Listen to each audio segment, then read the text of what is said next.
And welcome back to ScavTalk, everyone. Today's episode, we got a lot to talk about, a lot to catch up on. Tons of stuff has happened over the past week in Tarkov space. Nikita going ham on the Twitter posts.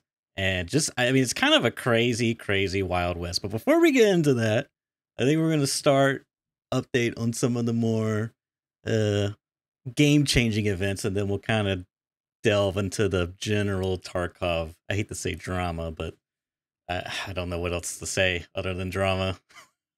Yeah, it's just a swirling maelstrom of just random stuff. Mm-hmm. That's how it feels right now. It's like a blizzard, the Tarkov world. It's not even like drama. Like it was proper drama before. It's like less drama now. Now it's just like a confusing mess. Yeah.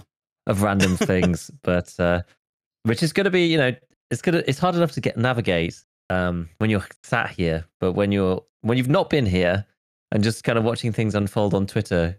Mm-hmm. Every evening, like lying in bed or whatever. It's a bit harder to follow, but we're going to do our best. We're going to try. It'll be okay. I'm sure it'll be fine. So I hope you've been well, Church.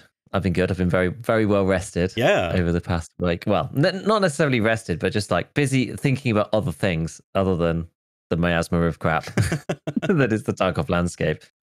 But I have managed to keep myself on top of stuff relatively well, which is okay, but enough of a break. I think we were just saying beforehand that it's crazy because I didn't play this week, obviously, because I've been here.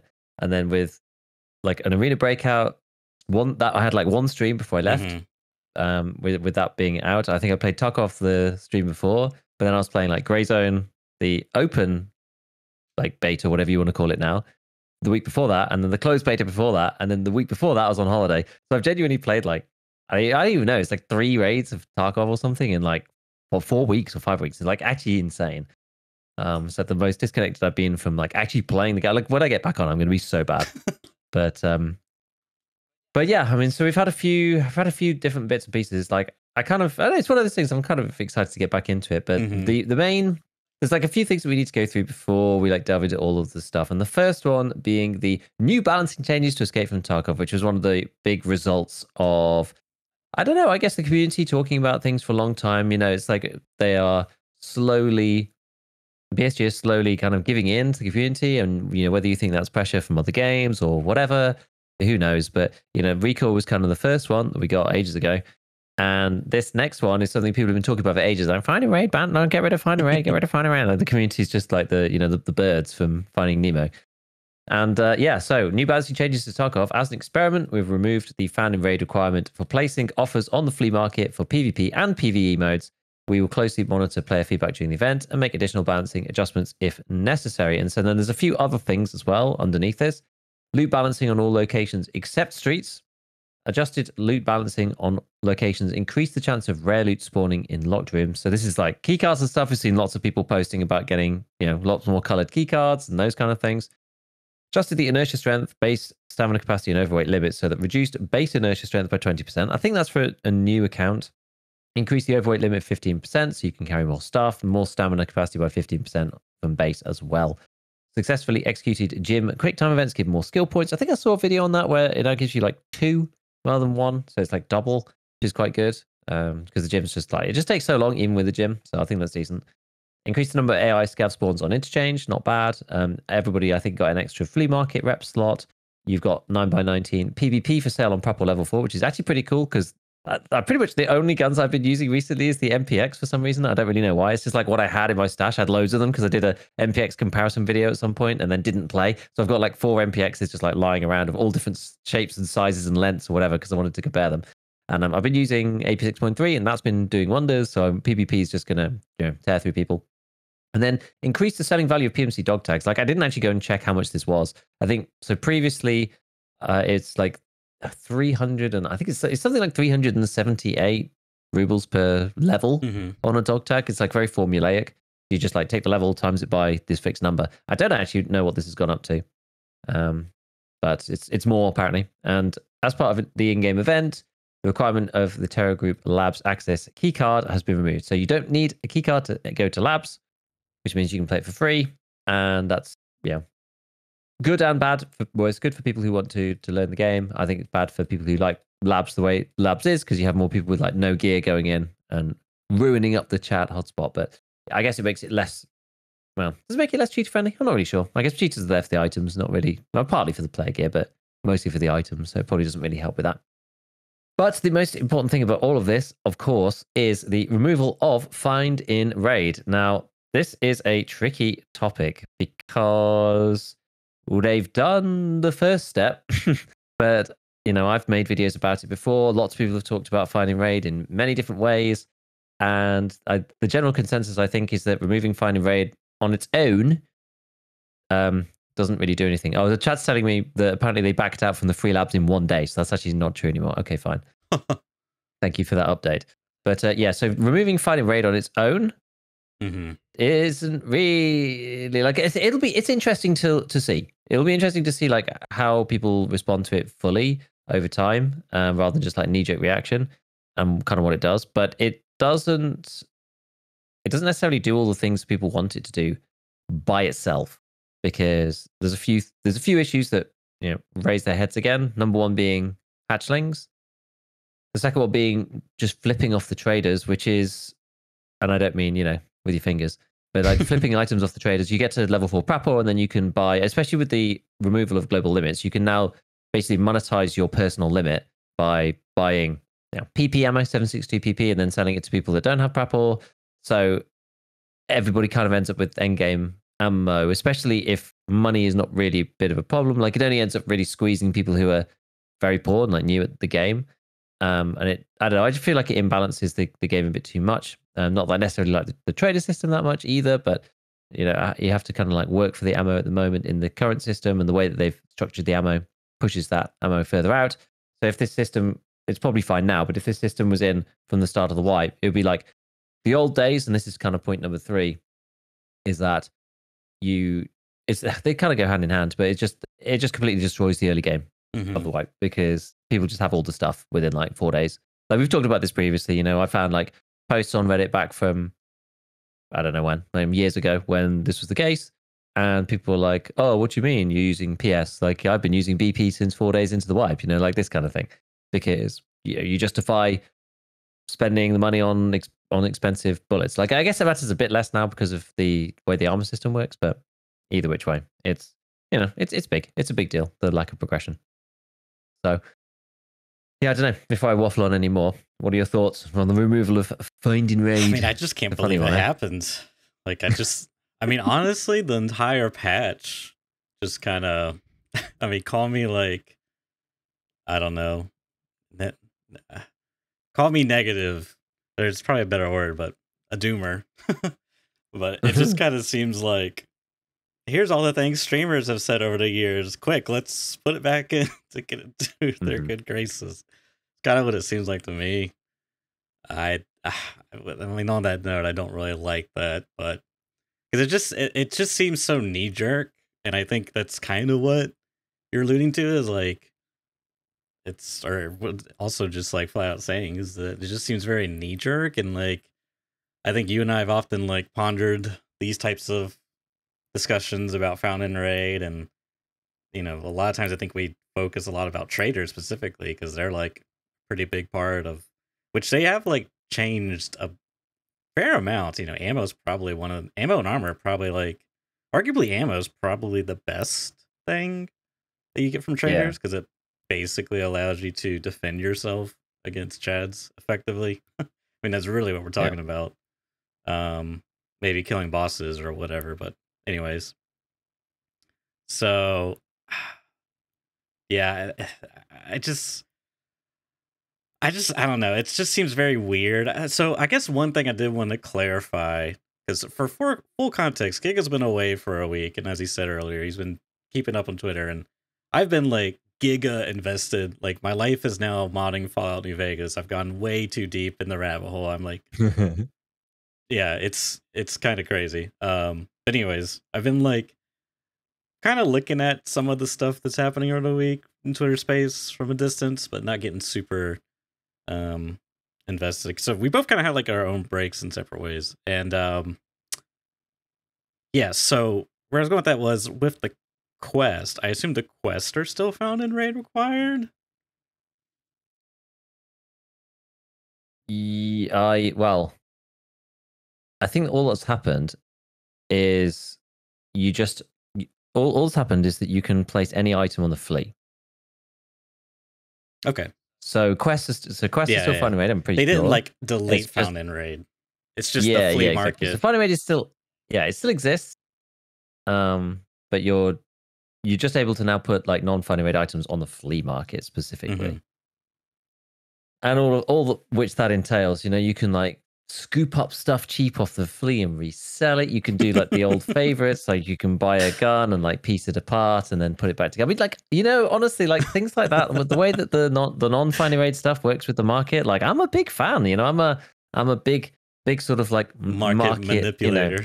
Sort of just like play around and I don't know, just like I'm making the market more efficient. Church, buy, sell, buy low, sell exactly. High. I love all that stuff. It's good. Yeah. It's I was kind of into it. I was actually looking through. I was trying to see if my buddy. Oh, there he is. Yeah, I have to ask him if he's like, because he was really into that. He's the one that I've talked about a few times, that he bought like a bunch of keys and like was storing them in like a backpack, and he accidentally took that backpack in the raid and died with it. So it's like, yeah. Anyways. Yeah, no, so yeah, exactly. So it's like it's all of those kind of things that it brings back, which are kind of fun, right? It's like some of the stuff that I enjoyed originally about the game, just like making money as a little scrub before it was like easy to make tons of money in the game, because it actually was quite hard at the beginning, because nuts and bolts and blah blah, they didn't sell, they had no use. They're like playing before the hideout. Like the hideout brought a lot of uses for a lot of items, and I really think it's probably the reason for the everything is 10k kind of thing, that and the monetary economy in general. But if items don't have a use, then they end up like falling down by the wayside. Like you see, if a barter gets removed or reworked or whatever, and an item suddenly doesn't have any usage, obviously it just disappears completely from the it just goes down to whatever the trader value is. And if it's something like cigarettes or whatever, which has like a really low traded price, then it just dies completely. So but now that like everything has a use, it's so much easier to make money. But back in the day, it was hard to make money, right? And I used to buy like AKs with the the B10M handguard and like sell the handguard and like rebuy another wooden handguard and like you buy like a 50k gun for like 20k and then like resell the parts, And I used to love all that stuff. It was so good. Crazy.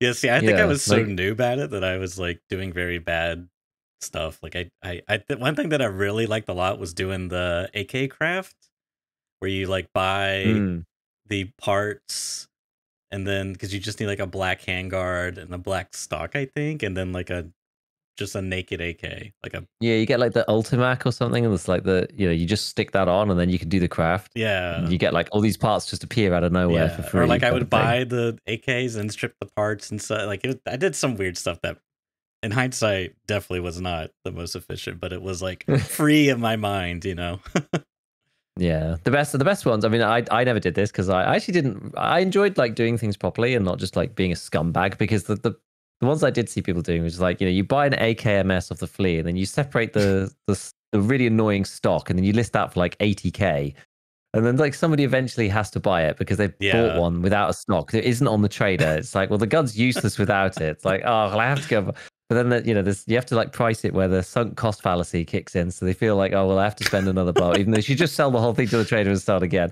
It's just like all of that stuff, or like abusing the fact that someone's going to build it through the weapons builder and like not check the total and things like that, right? Like there's like so much of that went on. Like all of that's kind of gone. Like I quite enjoyed some of the fun stuff about EFT. Like they still exist, I saw people still accidentally have their thing sorted the wrong way and then spend 20 million on like one set of bolts or whatever. Like that stuff still happens, but it's not as punishing as it was in the past. Like you used to get scammed constantly, and it was kind of like I know it was bad, but like a part of me kind of liked it. It was just like this like proper scumbag economy. You're playing as this like downtrodden PMC. It's like the cig hanging out the mouth, and then some guy scams you on the flea, and you're just like, God damn it, just like the whole thing's just terrible. It's just like the hate yourself simulator. Anyway, I'm getting very sidetracked, but I mean, so lots of people have talked about these various things. I mean, I've made a whole video about this before about finding raid, and I posted on a few places about like the issues. Besley posted his take on it. The three major issues that having removed finding raid for the flea as follows: hatchet running, trader flea flipping on the flea, and early white progression, which is basically exactly what I said. And he had like some suggestions, which was putting designated scav spawns at major loot areas. Now, I don't actually know whether hatchlings come back yet because I've not played, so I don't really know. I've definitely seen people talking about it and people talking about doing it as well. So I don't know, because there was like a lot of argument back at the beginning when we were talking about finding raid and removing this stuff, and when I made my video about it, about whether hatchet runners would actually even come back. And there was there's really people on both sides being like, yes, they definitely will come back, which was sort of my original take. And then a bunch of people being like, the game has changed. Hatchet runners, it's not necessary to hatchet run anymore for, you know, various structural reasons. So even if fighting raid got removed again, hatchet runners probably wouldn't come back.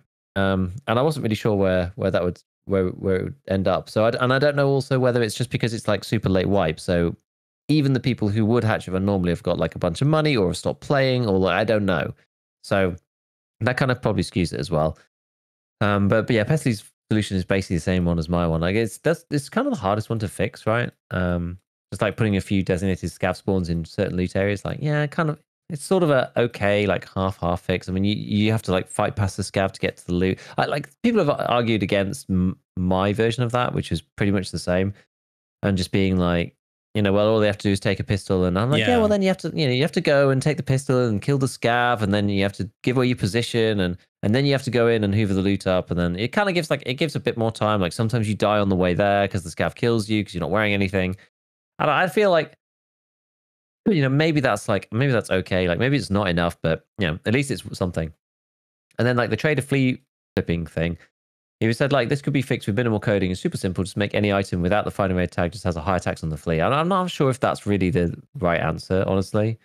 There's like say 20 or 50%, which is still not that much, noticeable enough.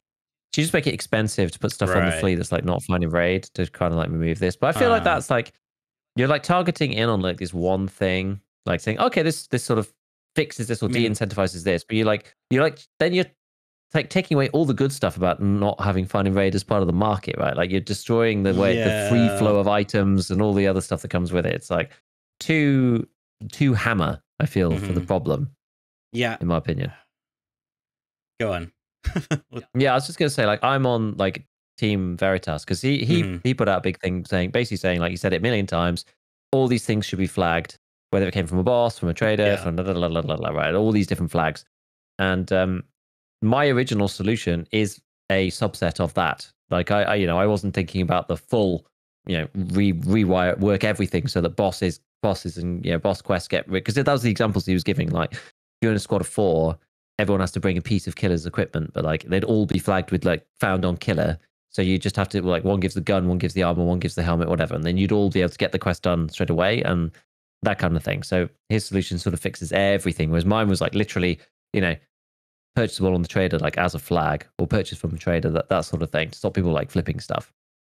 So it's basically what he was saying, but for this specific situation. Like you have a new flag that says this thing was bought on the trader, and then you have, you know, a logical tree saying when that flag gets removed. It's like if I kill you in raid and I take it, that gets removed when I extract the raid with your kit. That flag, I never see the flag, right, as a random. But as soon as I extract with the kit, then it disappears. If I don't extract with the kit, then it comes back to you in insurance and it stays, you know, from the trader, whatever. You can't like go in with you can't like buy a plate, die, it comes back in insurance and then sell it on the fleet because now it doesn't have the flag anymore, right? Like the flag has to stay through insurance or whatever. If it comes back to you and you're the person who bought it, then it still has to have the flag on it, like that kind of thing. But if somebody kills you, and like, yeah, the one like loophole in it is that you have to snipe into each other's raids, kill each other, take the stuff and take it out, and then yes, you can sell it on the fleet. But it feels like there's so much effort and like risk involved in doing that like, yeah, if you manage to do that, like fair enough, you have to right? kill like, each other, fine, whatever. So then you need a third party to loot everything, right? Or I guess like you don't even need to kill each other. You could just like transfer gear, I suppose, and then extract. That would like also technically count. Oh, okay. I don't know. Like in my formulation, like, yeah, maybe there's some way that you could like tighten it up further if you really, really wanted to. But are people really going to snipe into each other's raids? And like, yeah, and if they do, then like whatever, right? So be it. Who cares? I'm not sure if it matters at that point. But yeah, so that's always that's the thing that I think would really solve the problem, is having these extra flags. I think that's a much better way of doing it. But like you keep finding raid as it is. This is literally my original proposal, was keep finding raid as it is, but you just make it like the quest marker instead. You call it something else. You call it, required for quests. And then you have a new flag, which is purchased from the trader. And then that doesn't go away until you die and someone takes it from you, for example. Like, that's the very long and short of it. So it's like a small subset of Veritas is like, everything must be marked and there will be, 1,000 flags for every item, which I think is like, it's very good. I think it's a good way of like fixing a lot of the structural problems in the game, as he says, like with, bad quest design and yada, yada. It like makes it so much easier to think of a good way of doing it, because without it, how do you do things like the killer quest? If you're 4 of you, you all have to kill him once, and you all have to get the killing shot, and then you all have to take a piece of, you all have to get his helmet individually. Like, it's a real pain. So without doing it, then like, how do you do all that stuff? But if you're thinking just about finding raid specifically and not changing any of that gumph, then one flag is all you need, one extra flag, and you fix quests and the trader flipping thing, which is, I don't know, I think it's one of the biggest problems, because it prevents you from doing the third point, which is about the early wipe progression. Like, you can't control the early wipe progression if people can flip from the traders. It's just not possible for BSG to control that. Well, yeah, and then they would have to how people just move stuff down. Yeah. Any way they could quote unquote control it would be just by making progressions a lot slower, which inevitably affects everyone. Like, you would have to, in other words, you have to like, you're making progression faster by allowing people to flip. And then to counter that, you have to make progression slower because people can flip. So you would make the quest like, instead of like 10 scavs now, it's 50 scavs, instead of like 15 kills with a shotgun, it's now 100 kills with a shotgun, Yeah, I guess. And then that would like, I still think that would just, less people would get there so quickly. So it would just increase the prices of the things. They'd still be there, but it just increase the prices. So I don't know if it really fixes it. Yeah. So yeah, I don't know. We'll see. We'll see what happens. Like, it's weird to do the test, now, like late wipe, like no one cares. Everyone's got millions of rubles. Yeah. So it's not really it's not really an adequate test of like what the system would mean. And as everyone has said, there needs to be like vast reworks of basically everything to make this a good change, like quote unquote. Like, it's not necessarily like bad on its own, but yeah, if it continue, like as I said, it's a short test, so presumably it won't continue through to the start of next wipe. So like right now, it's pretty limited. Most people have like high-ish level traders. Maybe not everybody has max traders, but most people who are playing, semi-consistently probably have max traders at this point, I would imagine, given we're like 5 months in. Anyone who's going to will do anyway. And like hatchet runners is probably quite minimal, and the early wipe progression is like long gone. So like the 3 big problems about this system aren't really present. So like you could argue that means a good time to test it in some ways, but also you don't really get to see when it is most valuable. So I don't know. I feel like the stakes are a lot lower to hatchet run this late in the wipe than at the start of the wipe, when you have a lot less resources and very restricted access. Even like trader flipping is really a lot more valuable when you can progress a lot further.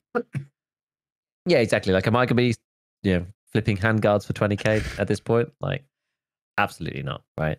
I think I can't remember what there's my money probably a count is market in for it, but it's probably like really tiny.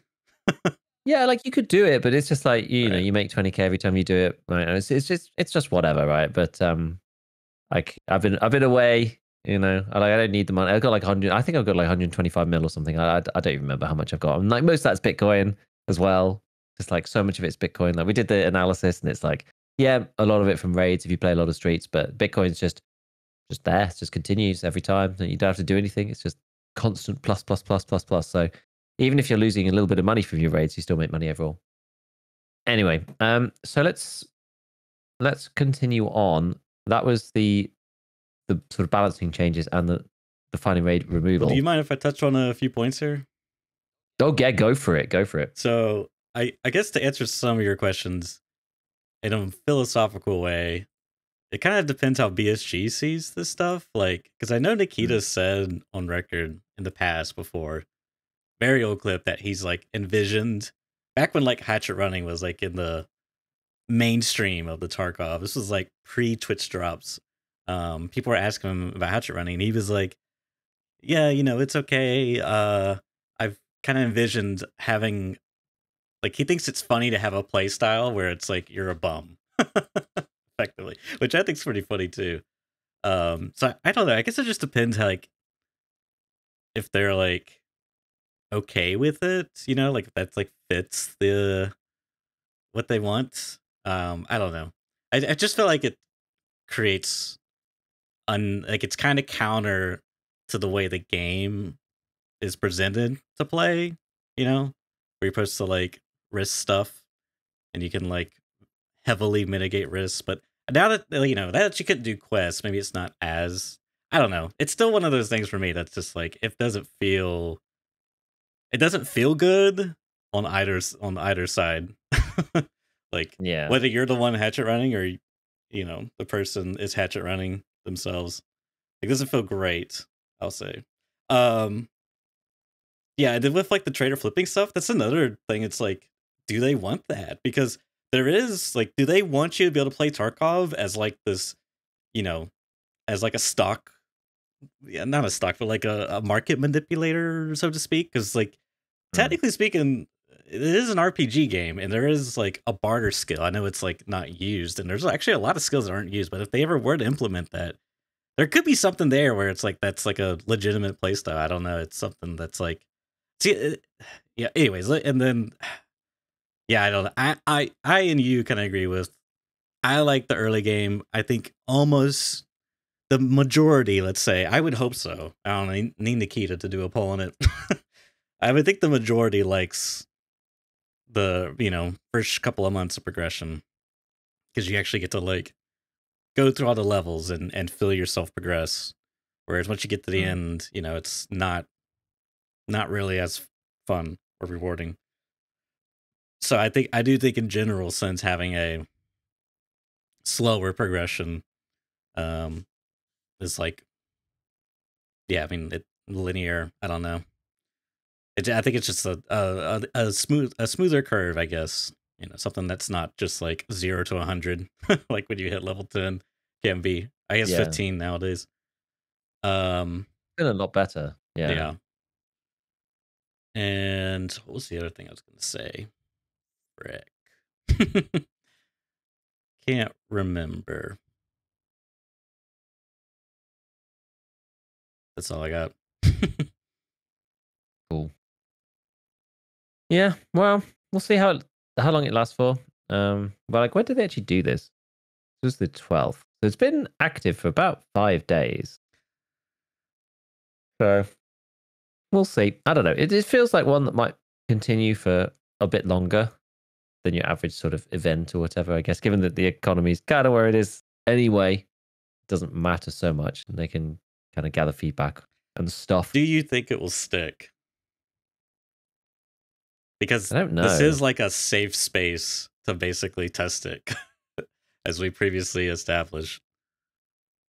Yeah, I don't know. I don't think so. I think that they'll just put it, or maybe they'll like do a poll or something at the end and say, should we keep it or not? Like, then decide from there. I'm not sure. Like, as I said, the problem is that like keeping it in this iteration, I just don't think it's a good thing. I think you need to do more. You have to do extra stuff, and I just don't know whether they want to like branch that so much from what they have now. Right? It's like you need to go so much further. Yeah. Like, do they want to do that on the main branch of the game? Like, I don't know. I really don't know. You have to change so many things. I just don't know if they're brave enough to go so far as to, you know, start doing these mitigating factors, like adding in a new trader flag, like stopping people from flipping things, like retain the early game and keep it the way it is now, but keep the flea market the way it is. I don't know. I think it would be the best of both, right? But I don't know whether they actually want to do it. It's like, from BSG's perspective, is it necessary? Like, not really, right? They just want to release the game at this point, and I mean, I guess they are responding to the community though. So I don't know. I really don't know. I'm torn. I'm honestly torn. Like, if I was Nikita, I'd feel a very strong sort of compulsion to just kind of go, well, we'll do the test, and then, you know, we'll say, look, there's so many changes that need to be made. Like, we don't know what the ramifications of that are going to be, and so we're just going to keep it the way it was because it's safe, and, you know, we just want to release the game and. Yeah. Blah, blah, blah. I don't know. Like, I feel that's how maybe it will go, but Nikita does crazy stuff, so who knows? Yeah. I guess just on that note, two things have to be was I've been watching, you know, as I said, I've been doing a lot of Fallout modding, but I've been watching a lot of like some of the Fallout devs, like specifically for New Vegas and Fallout 1 and 2. Some of that are like game devy talks that they've given or have their own channels that they talk about. So one of them for, I think, Fallout 1 and 2, I think was the writer, but I might be wrong about that. But anyways, point being, he was answering a question like why games are designed the way they are, and he gave like two very simple explanations. Like one, money. It's like, and that kind of makes me think that, you know, when I saw this post by Veritas, I read a little bit of it, but I didn't read a lot of it. And I tried to go find this video because I was actually going to quote tweet it. But I couldn't find the video. But anyways, I think Veritas system is like very, very robust and very detailed. And I suspect that the found and raise system was a derivative of that, if I'm not mistaken. I might be wrong about this. This is why I want to find the video, because I couldn't remember the timeline events. But I think the Veritas video came out, and then a year or so later, found and raid happened. I think that was the timeline events, but I'm not 100% on that. Don't take my word for it. So I suspect that BSG probably thought they could do it in like a, you know, they just need one flag, we or that would just be easier. Maybe it was one of the cases where we could do something but because the way we did stuff at the start, we had to scrap a bunch of stuff and rewrite a bunch of stuff from hand. Like it basically comes down too much work / money, right?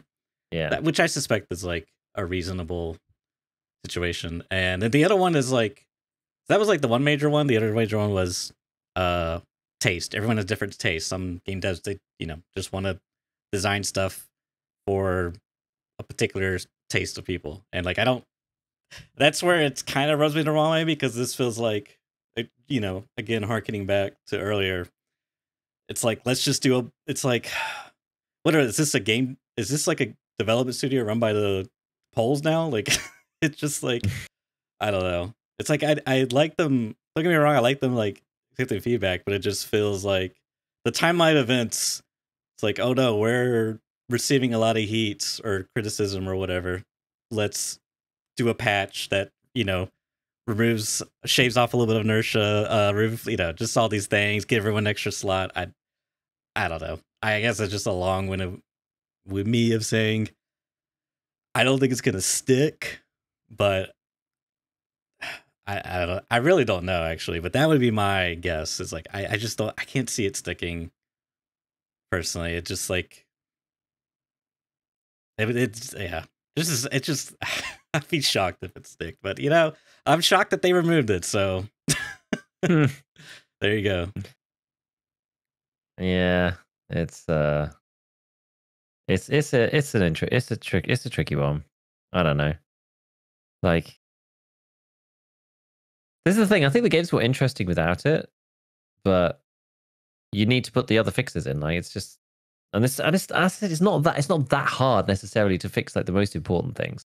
You know, even if you just say, okay, you know, we accept hatchlings will be in the game, then all you have to do is just fix the trader thing. Like, it's not that difficult. Just do the one extra thing. Well, at least I'm saying it's not that difficult. You have to track it through, right, and logically make sure that it all works through insurance and but I could see even just like a simple flag for like as soon as you buy off the trader, it can't be sold to flea market. Like, sure, they could go into raid and like rinse the flag off completely. Maybe they could make it persist, whatever. It doesn't really matter. But even something like that would be like a pretty low bar, I would think. But then I guess what's the point when Found and Raid covers it all, which is probably what they were thinking initially. Well, it's like we could split it up 50-50, or we could just do a one fix all solution. Yeah, that's kind of the issue. But then, like, the Found and Raid just like it just removes the dynamism of the flea market and makes it like much less fun to do. And because I think what people really liked about it was you could buy and sell player gear was like the big thing, right?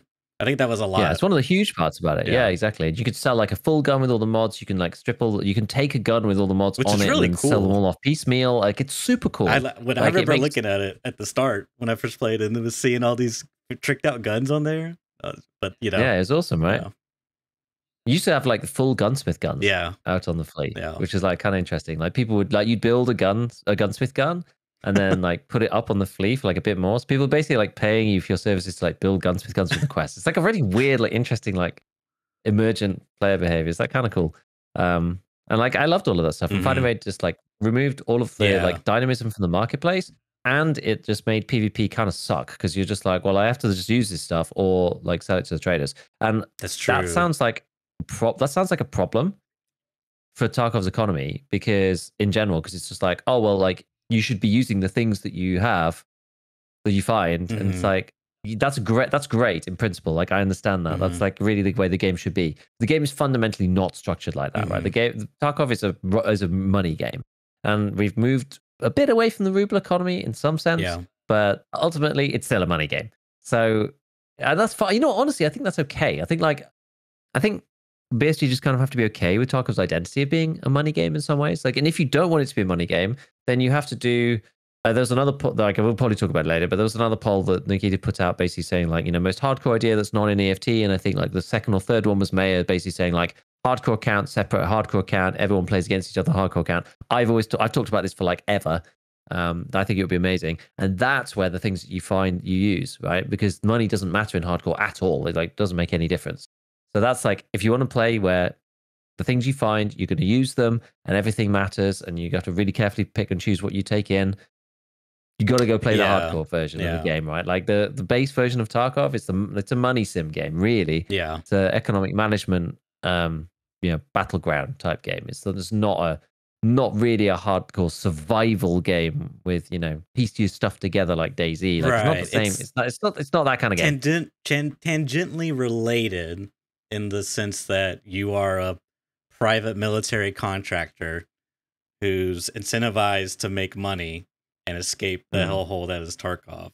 So there is a little bit of survival, but there's absolutely, you know, you're not like fighting for a particular cause. At least I don't believe that's the case. I mean, I guess maybe a bit with the faction. I don't know. Whatever. That remains to be seen.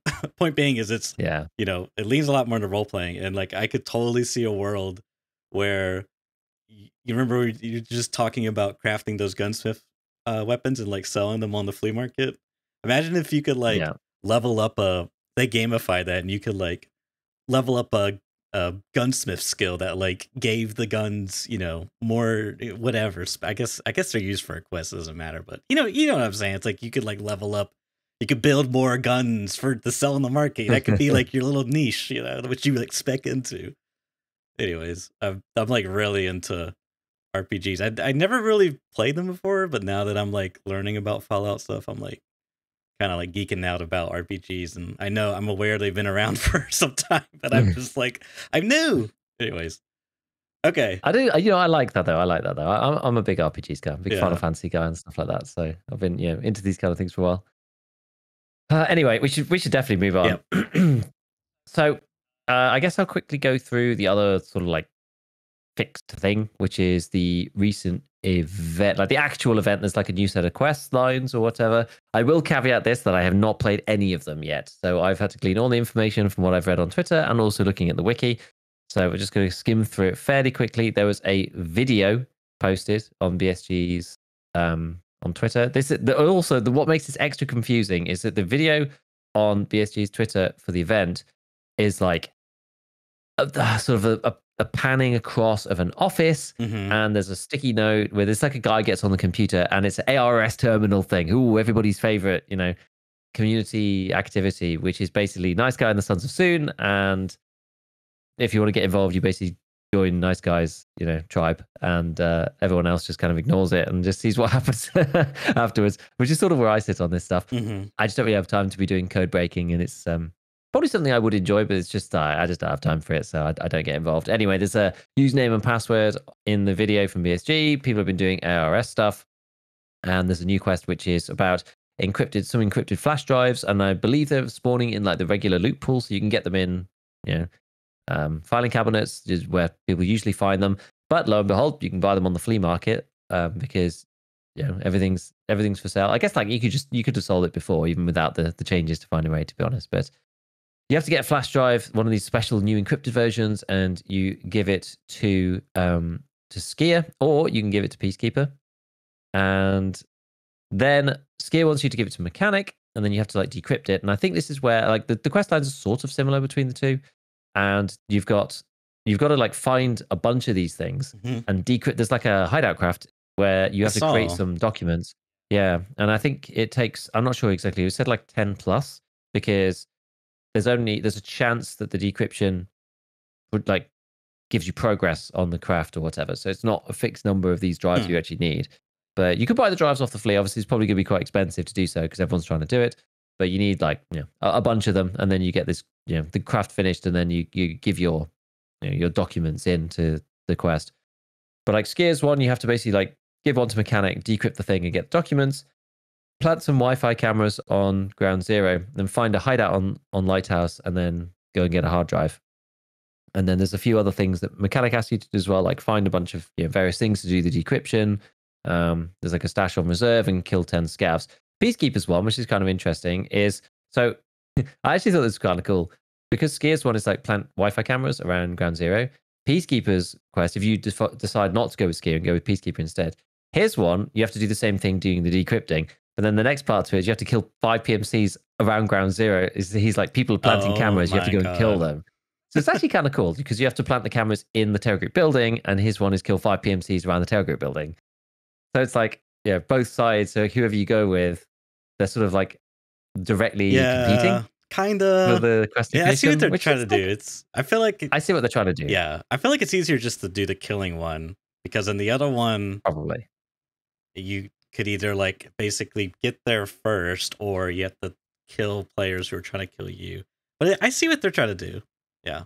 Actually, that being said, I don't know which. Maybe the planting one's easier. I don't know, because you can just keep trying, and you don't have to be good at PvP. I guess you can kind of pick. You could choose your own adventure, which is kind of nice. Yeah, if you just want to plant stuff, you want to like sneak around, wait till the end of the raid and plant stuff. You could do that. If you want to go in guns blazing and kill people instead, you can go to the Peacekeeper side. So that's kind of neat. Yeah.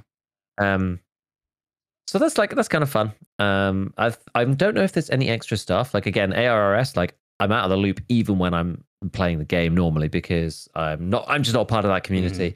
And there's a whole bunch of stuff. I see like nice guys tweets about various things that they're doing with the ARS terminal, and I've seen there's like a whole load of people who they're actually getting like letters. It's still ongoing like right now. It's like 5 hours ago, can someone go here please? There's like a bunch of places, and there's people like holding up letters, and I saw yada yada. So Toast Rack had a chance to get involved. Very cool.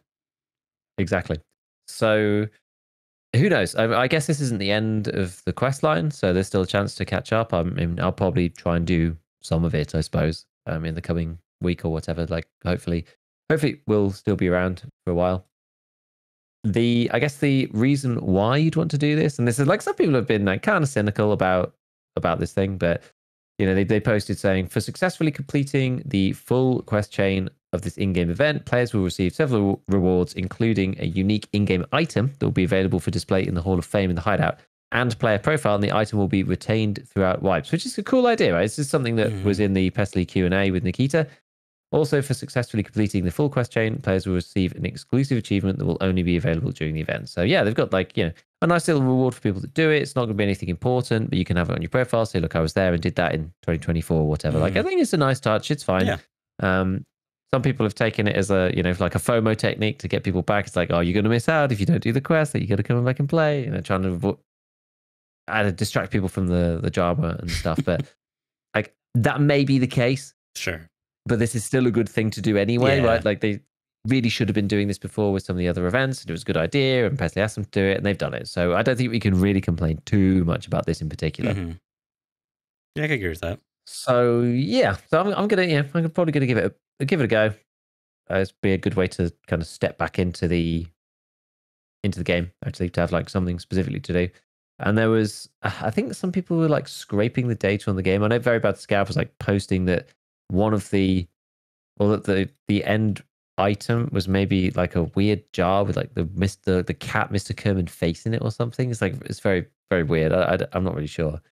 I haven't watched this video, but I just saw people saying that he'd posted something about what the final item was. So maybe people got it out of the game files. I'm not really sure at this point. I don't know, but it could also just be an elaborate troll because they know that people look for that stuff these days. So who knows? Who knows? So that's kind of cool. I mean, we've got something for people to do at least, which is good. So, should we break? So, the big headline. Well, it's actually funny because last week's cast, because you were gone, the thumbnail I used that I whipped up was the one where, I mean, essentially, I someone posted in the ScavTalk Discord, like, it's comparing the two. I thought it was a really cool thumbnail, actually. I mean, I thought it was really good. I literally took the Discord screenshot and just drew a red line between and put two logos. That was it. Shout out to Fail for that Discord post. But the DongGate put expertly by Dan, and this was like basically on the tail end of the cast. Like I think we talked about it. Yeah, I think we did talk about this actually. We started to talk about the beginning of it. Yeah. But it was like I think it was like either just breaking, but this has kind of been like the ongoing thing with, you know, Nikita claiming that they've stolen code and then assets, and then different people got involved and speculated. They being Arena Breakout, just to be clear. Yeah, I should specify. Good on you. Yeah, what more to say? There's been a lot of people weighing in. A lot of you know, everybody's got an opinion, of course, as do we. I'm sure.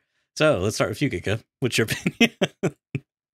It's gotten a bit confusing at this point. I don't really know what is going on anymore because BSG came out and said that, you know, they're a plagiarist game. Right. Yeah. Blah, blah, blah. And people were kind of like, yeah, whatever. Like, you have to actually prove it, right? You can't just like say it. Like, who cares if it's a copy? You know, you have to actually prove that it's like stolen assets, like specifically stolen. And then Nikita posted the classic, you know, it's a blunder meme post, which was the two kind of like AK top rails. It's a match. That was it. Blunder, it's a match. With like two AK top rails, which supposedly identical. And the insinuation here is that the left-hand side, because I think in all of the posts that he's shown so far, the EFT, what he says is the EFT model is the grey one, and the Arena Breakout Infinite is the yellow one. And he's saying that these two things are exactly the same. And there was another post that he made. I think it might even have been like a reply to somebody else, where there was like loads of other stuff where he said, you know, all these things, they've all, you know, they're all like almost identical and blah, blah.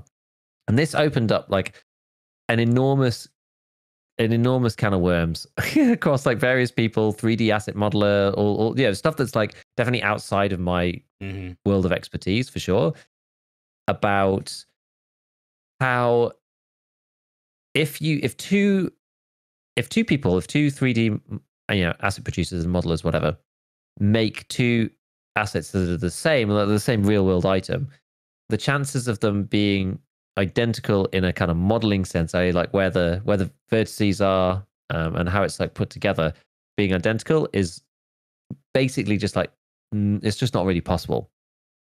And this is kind of complicated stuff, because when you look at certain ones, I think like on the post that you've got there's things like people saying, well, how can these two things be the same? And if you look at like the top one, for example, on your screen, and for the audio listeners, it's basically another picture of it looks like, is it kind of a handguard again? I'm not really sure. It's like a top rail, another top rail. It's apparently an RPK 16, and it's like the various parts that it makes up. Mostly the lower receiver and handguard and the upper receiver, I guess called. I don't know. And they are basically like, they do look pretty much the same. Like he's overlapped them, and in some places the gray bit shows out, and some places the yellow bit shows out, as if they're like almost identical. Like it's confusing because these things are like real world items for a start. So the two, not from a modeling perspective, but from a, you know, just a visual perspective, they should look like kind of the same. Right. But in the right at the top, you've got like the one that's probably the most stark. You've got like two different models. On the left is BSG's one, and on the right is Arena Breakout Infinite's one, so, supposedly. So so Nikita says. And people have weighed in on this, saying, "Well, look, it looks completely different, right? Like although the models look the same, the way that it's constructed is different between the two." And various people have pointed out that, well, if you take an asset from Unity and you import that into Unreal, then in Unity, a lot of these things are done using quads. So you've got basically squares of various sizes to make up the asset. Whereas when you rip that out of Unity and put the model into Unreal instead, it'll triangulate everything. And you'll see that in the in the modeling tool, whatever it is that people are using to do this stuff. Blender, I have no idea, whatever it is. And so the engine is then like kind of like redoing it in some ways, or triangulating all of those those quads in some way. I don't know whether it's just doing a basic split. I'm not sure. So it ends up looking different, but then it's kind of like, well, okay, well then how do you really know? Like some people are saying, no, it definitely is right, that it looks the same, but you can see obviously where it's done the triangulation. But yeah, like as per, there's a tweet that Church has pulled up. Basically, it was the beautiful like lead dev saying there's no chance two complex models, even if they share proportions, have the same topologies. And even given the change from quads to triangles, he says that, well, if this is correct, then it is definitely stolen. With the caveat that, like, is this completely correct? Mm-hmm. So this was kind of going on. A lot of people basically say, look, if this is true, then yeah, they probably are stolen. But then the plot gets even thicker after all of this stuff, in that a bunch of people have tried to find the rail that Nikita showed in the original post. And I know one peg was at the front of this, but Dan Exert has been looking at it as well. And apparently, this is where it gets a bit confusing, because I'm not like 100% sure how the conversation has gone down here. It's like a bit hard to follow, because if you look through like Dan Exert's posts, who apparently was the first person to kind of find the handguard, he was like, oh, well, guess where I found this? And the insinuation is that he found it within Arena Breakout Infinites files. That I found that It's a Match Dust Cover Nikita posted about, and it's in Arena Breakout Infinites files, and it isn't in Tarkov's files at all. And some people have asked, like, could it be in an older build? And I think they've looked back over a year or something. And it's very, very, very confusing. So I mean, Dan said like the dust cover. Let me find it. Scroll down a bit, Church. This one right here. This one here. Yeah. So he said like this dust cover was only found in the Arena Breakout Infinite files by myself. No one, as far as I know, has been able to find it in the EFT files so far. Which begs the question: how or why did Nikita post it? So nobody really knows what's going on. It's just very confusing, because why would Nikita post something that is obviously verifiable if it's not true? Or maybe it's the fact that these posts are going to have smaller views. I don't know, maybe people just believe what Nikita says because his posts are getting 200,000 views and these are only getting 30,000 views or whatever. And so, as sometimes is the case on the internet, the loudest voice ends up being the one that gets heard. Who knows? Who knows? It's very, very confusing. And like in the meanwhile, I know there was another. Where was it? So Big Fry was like weighing in. He had a lot of conversations with Nikita on Twitter, basically saying, you have to show proof for stuff. I'm not on your side or against you really, but you have to show proof if you're talking about things. We talked about that last time, I think, a little bit. And he asked Arena Breakout specifically, said, what is your official statement on this? I'm not sure actually if I sent this to you, Church, because I just remembered about it now. But anyway, he said, hi, Big Fry. This is ABI. Thank you for your attention. As a member of the development team, I can assure you that the ABI team respects the intellectual property rights of others, places great importance on IP protection. As a military realism game, our firearm designs and inspirations derive from reality. Our art team focuses on accurately reproducing the details of real firearms, including their structures, chamfers, even the size and thickness of the rivets. There are noticeable differences in several details in the image, and wiring methods and vertex counts of the models are also distinct. Our current focus is on optimizing and developing Arena Breakout Infinite rather than getting caught up in the noise of Twitter. I mean, the top rated reply to this was, well, what did you want them to reply? Yeah, we did steal some assets, but hey, don't tell BSG. So I mean, that's like obviously, that's the counter to this, is that they're never going to say, oh yeah, we did it. But Arena Breakout's thing is basically saying, yeah, these are ours. We've done it ourselves. And if you look at Dan Exert's post, he basically said at one point that yes, the skins over the textures look very similar, but Tarkov has the rivets modeled with the holes, whereas Arena Breakout doesn't, and they've just got the rivets in the texture or something. He said that at one point, and this is about a different handguard, I think, that he was comparing. So at this point, I don't know what's true, man. I have no idea. Like, Tarkov / Nikita are saying that they've stolen the stuff. The modelers are saying that they can't find the things that he's saying that have been stolen in Tarkov and can only find them in ABI. ABI are saying that they haven't stolen anything. It's a mess. It's actually a huge mess. Yeah, something that kind of occurred to me that I think may provide some clarity. I mean, I'm like pretty much as lost in the sauce as anyone else. But so I think like, okay, so going back to this person's, I don't know how to pronounce her name, I'm not going to try, but this is the not Lost Light, Beautiful Light developer, game director and main dev. And that commented that on one of these posts that, Nikita was talking about, where it's got all different meshes, which is like, talking about the different topologies and whatnot.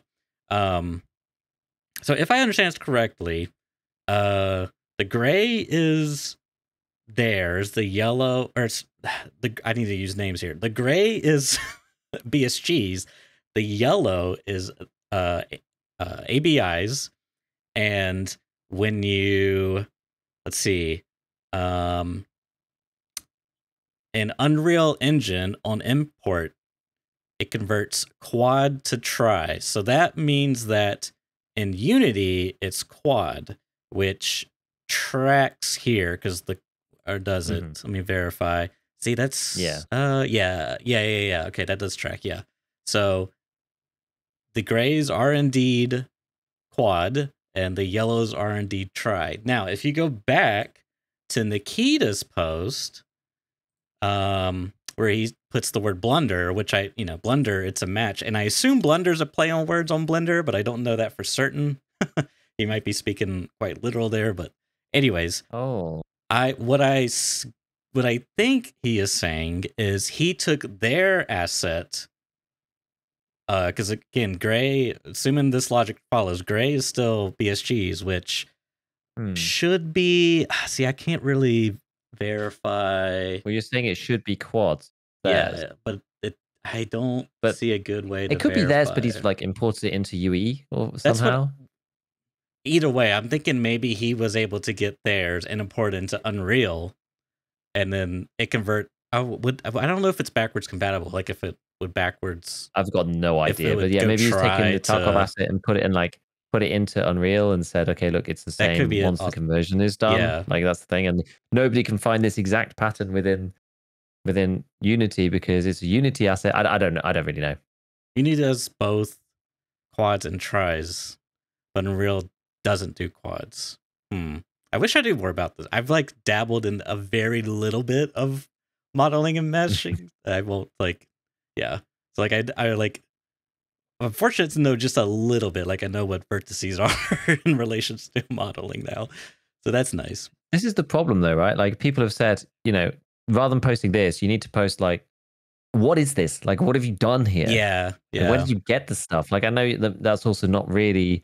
It's a funny gray area, right? Because you can't really say like, oh, here's also where I got it from, because like you're not really allowed to do that. Like you're not supposed to be like ripping assets out of other people's stuff. So it's a funny one to post publicly and say like, here's exactly how I ripped apart someone else's game. Right. That's also a no-no. So like the whole thing's a bit weird.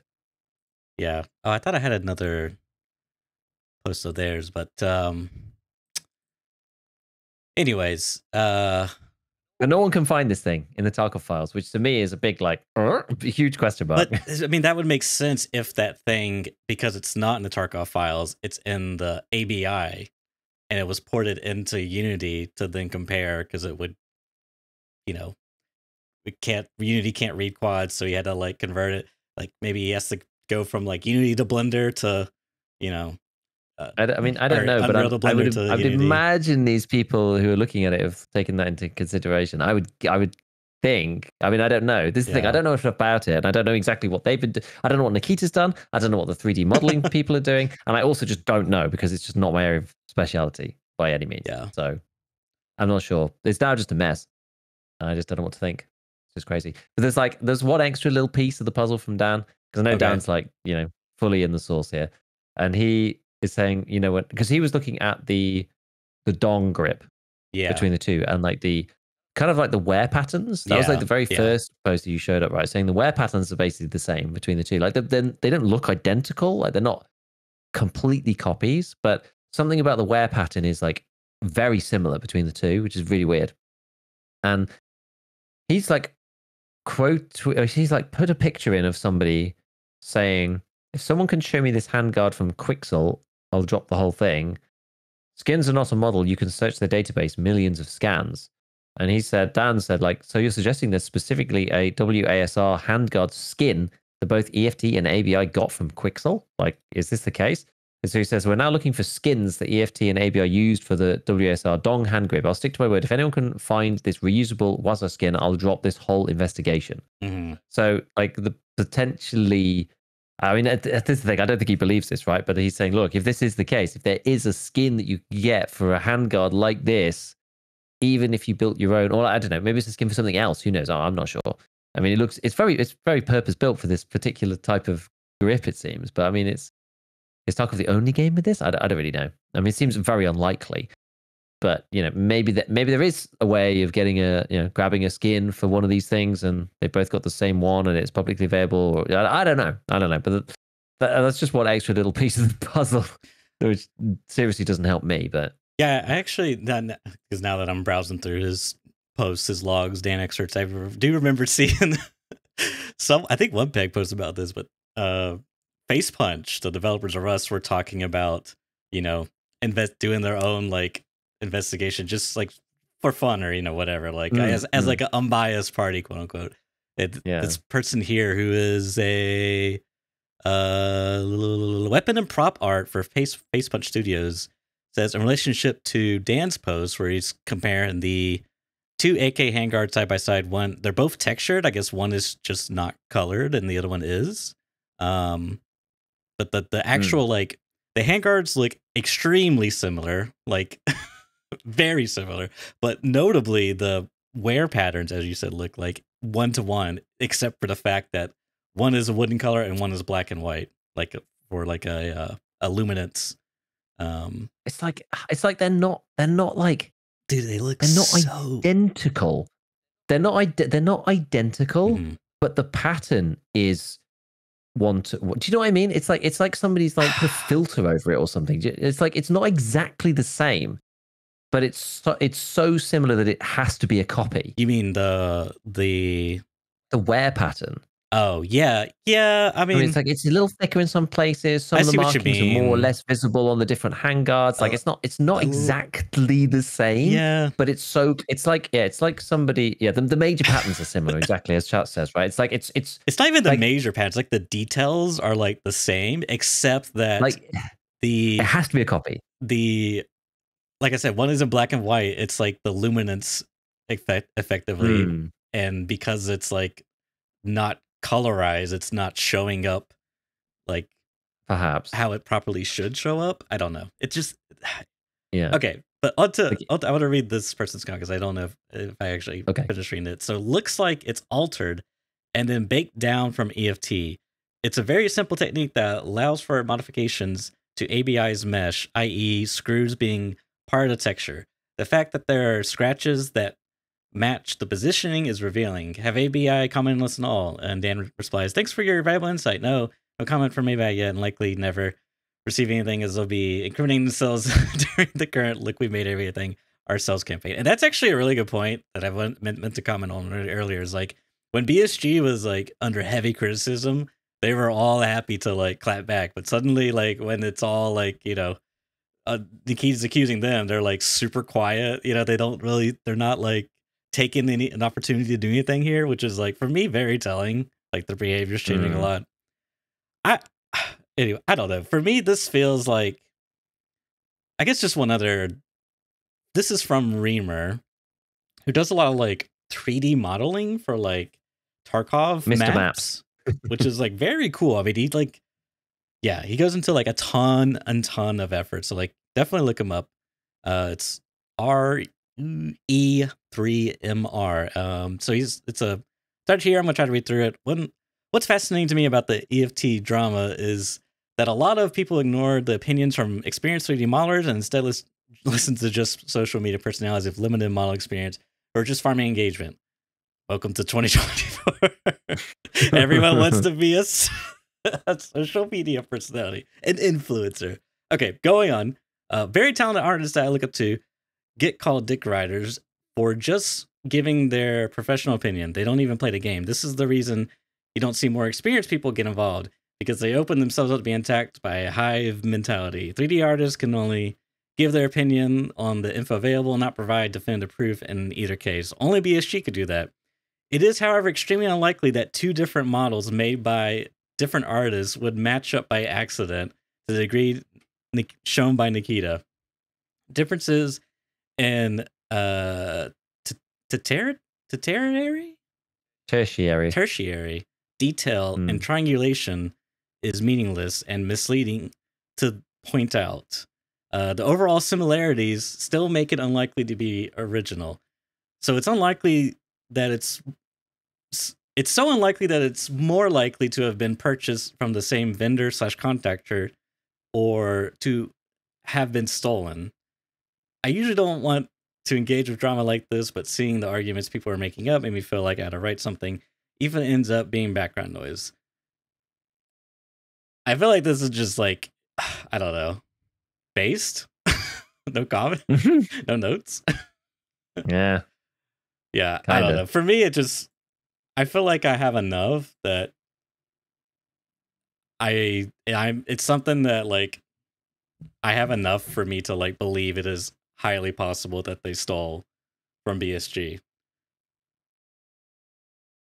Me personally. So the question now really is like, what does that mean for people who, I mean, for you probably don't care, right? Because you're just like not going to play Arena Breakout Infinite anyway.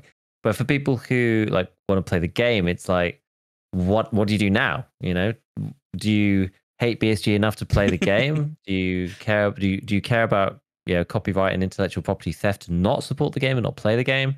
It's like, and this is the thing that's just like painful. I did see like a few posts from people just being like, why does everything have to be so complicated? We just want to play the damn games. You know, why do we now have to like our decision to play or not play different games comes with like an implicit, stance on this or that or the other. It's like such a pain, right? To why do we have to like manage that as like consumers or gamers or whatever? It's just annoying. I mean, I guess that's kind of the same for many things. But it just feels like even more sort of turbocharged within this particular sphere, if you know what I mean. I mean, I said last time I was quite harsh, being just like, as a consumer, like, who cares, right? This is between BSG and ABI. But, it does suck if they have stolen this stuff. The thing is, like, I just don't think Nikita could do anything about it. So if people are saying, there's lots of people saying, like, I don't know why you're spending so much time, like, trying to, out them on Twitter or whatever. And it's like, that's probably the only, I don't know, what do you call it? Like, retaliation that he has is to try and put people off the game, because there's no way that he's going to be suing Tencent in China about assets from, a Russian studio that presumably holds the IP. People say Russian/UK, but I can't imagine the UK studio holds any of the IP. So that's just like not a legal battle that's probably even worth fighting. So I don't know. It's down to the community now whether they want to play it or not play it. Like I don't know.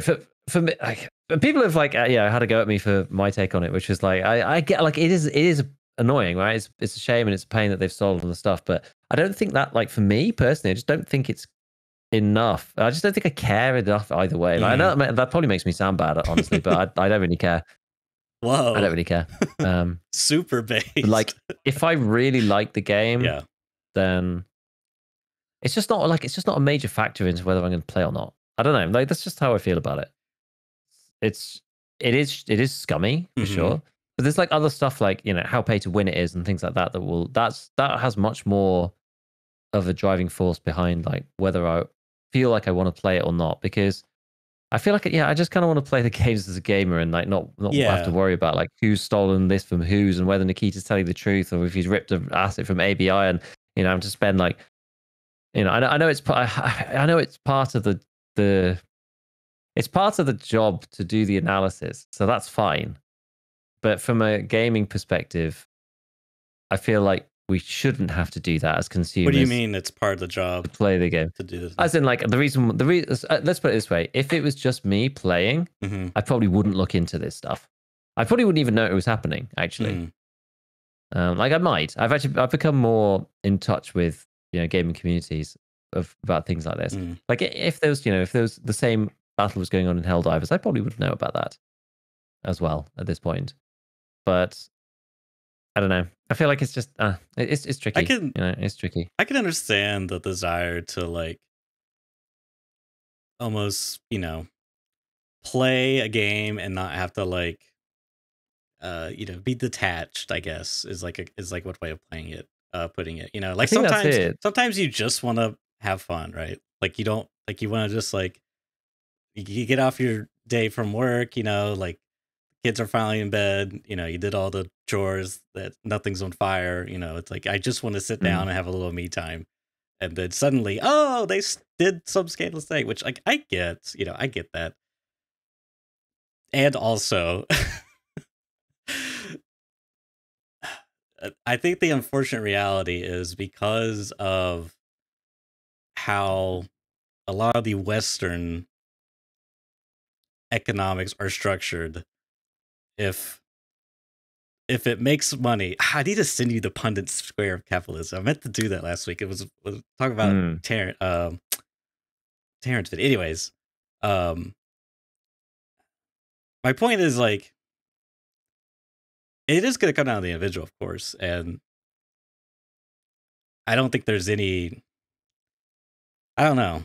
Maybe there is a right or wrong here. I'm not sure, but I just feel like for me playing like the game would have to be really good for me to like really consider that, which I don't feel like is the case. So like I'm in a position where it's not like a hard choice for me. You know what I mean? It's like I do acknowledge that for sure. But for me, it's like I don't want to like encourage this type of behavior in an economical structure that's incentivized to, make as much money as possible from the top down.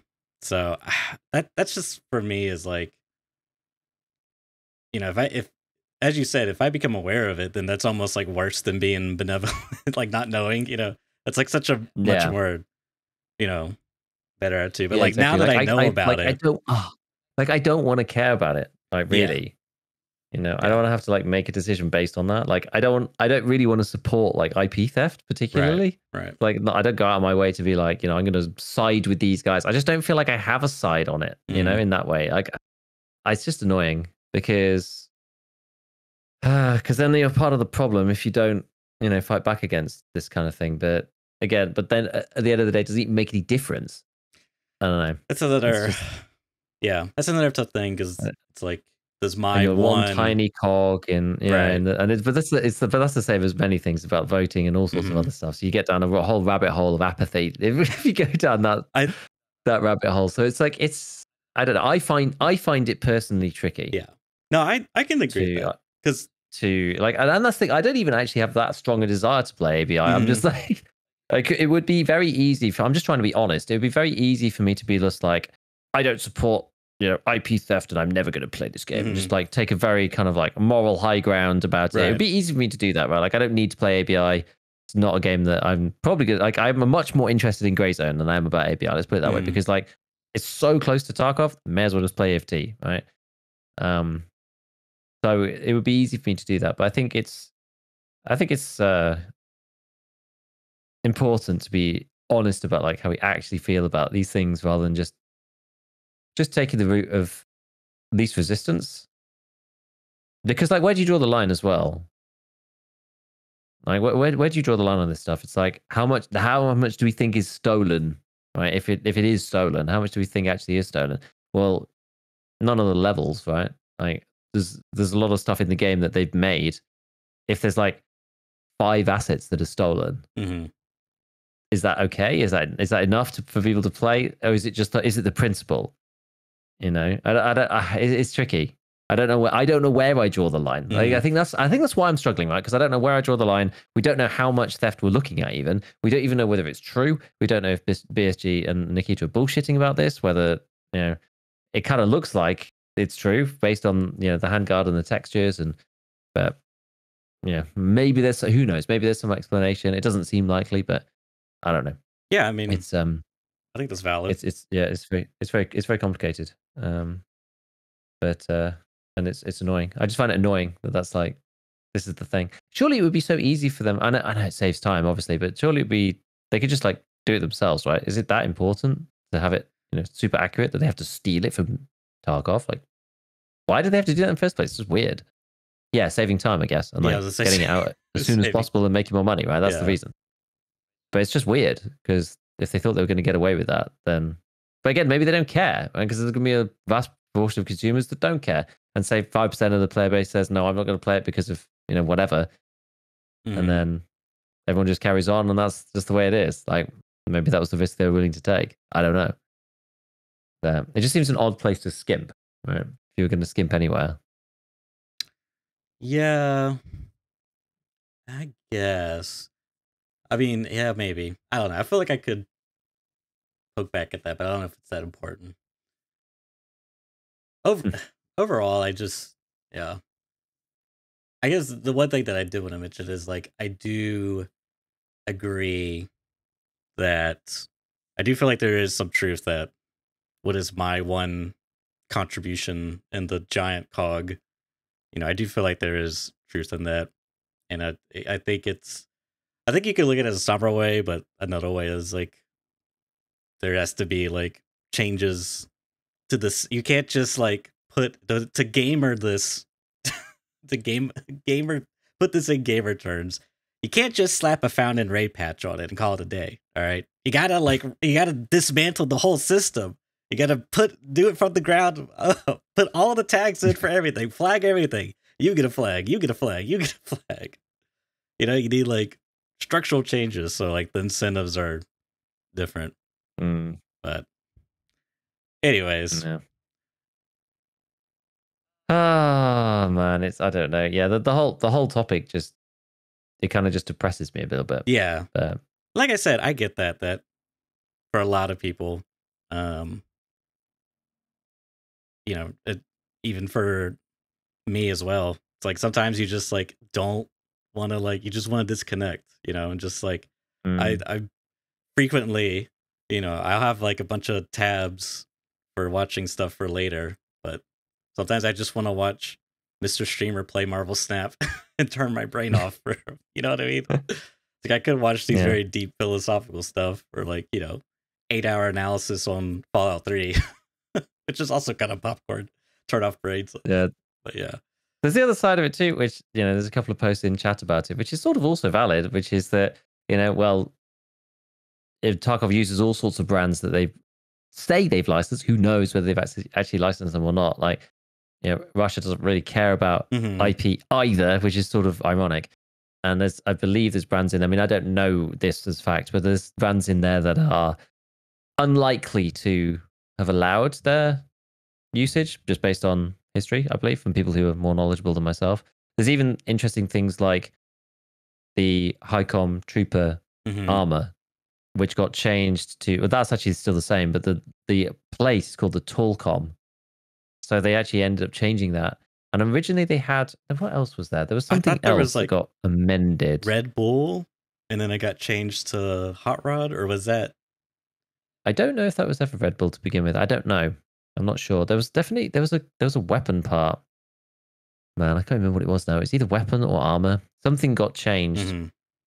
I don't know whether that was because they had a complaint or what. I'm not sure. I'm really not sure. But there's like, they've got all the parts in pretty much. There's a few things that are different, but they've got a load of stuff in there, and it's like, well, is that the same? Well, probably not as the theft of a model, but you're kind of using brand names that you haven't licensed, and like it's another thing that could potentially be a black mark. Is it enough for people to not play the game? Well, clearly not. Nobody cares about that as a consumer. Like, nobody's cared about that really up until now. And every now and then a post pops up about it.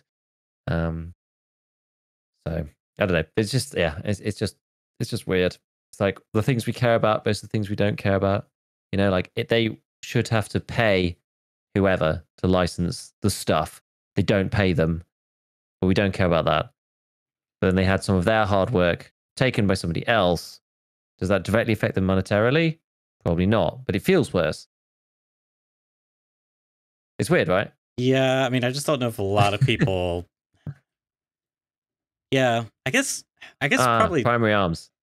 That was it. It was Primary Arms because now it's called the Prism. You know, it's the optic, the 2.5 times. That was the Primary Arms Compact 2.5, and that's now not called that anymore.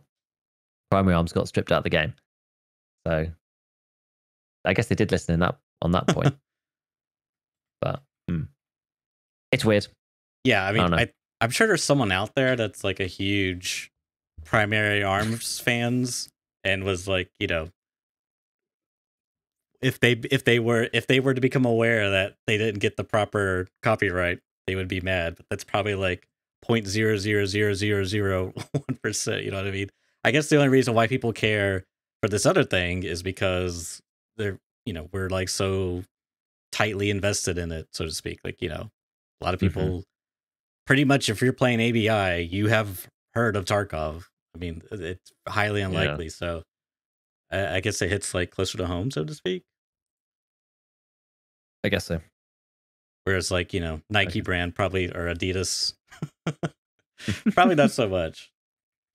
I don't know. That's the only thing I could think of. But it is an interesting thought. You know, why do we care about one thing more versus the other? I don't know if I have like a good answer for that in this specific scenario. Yeah.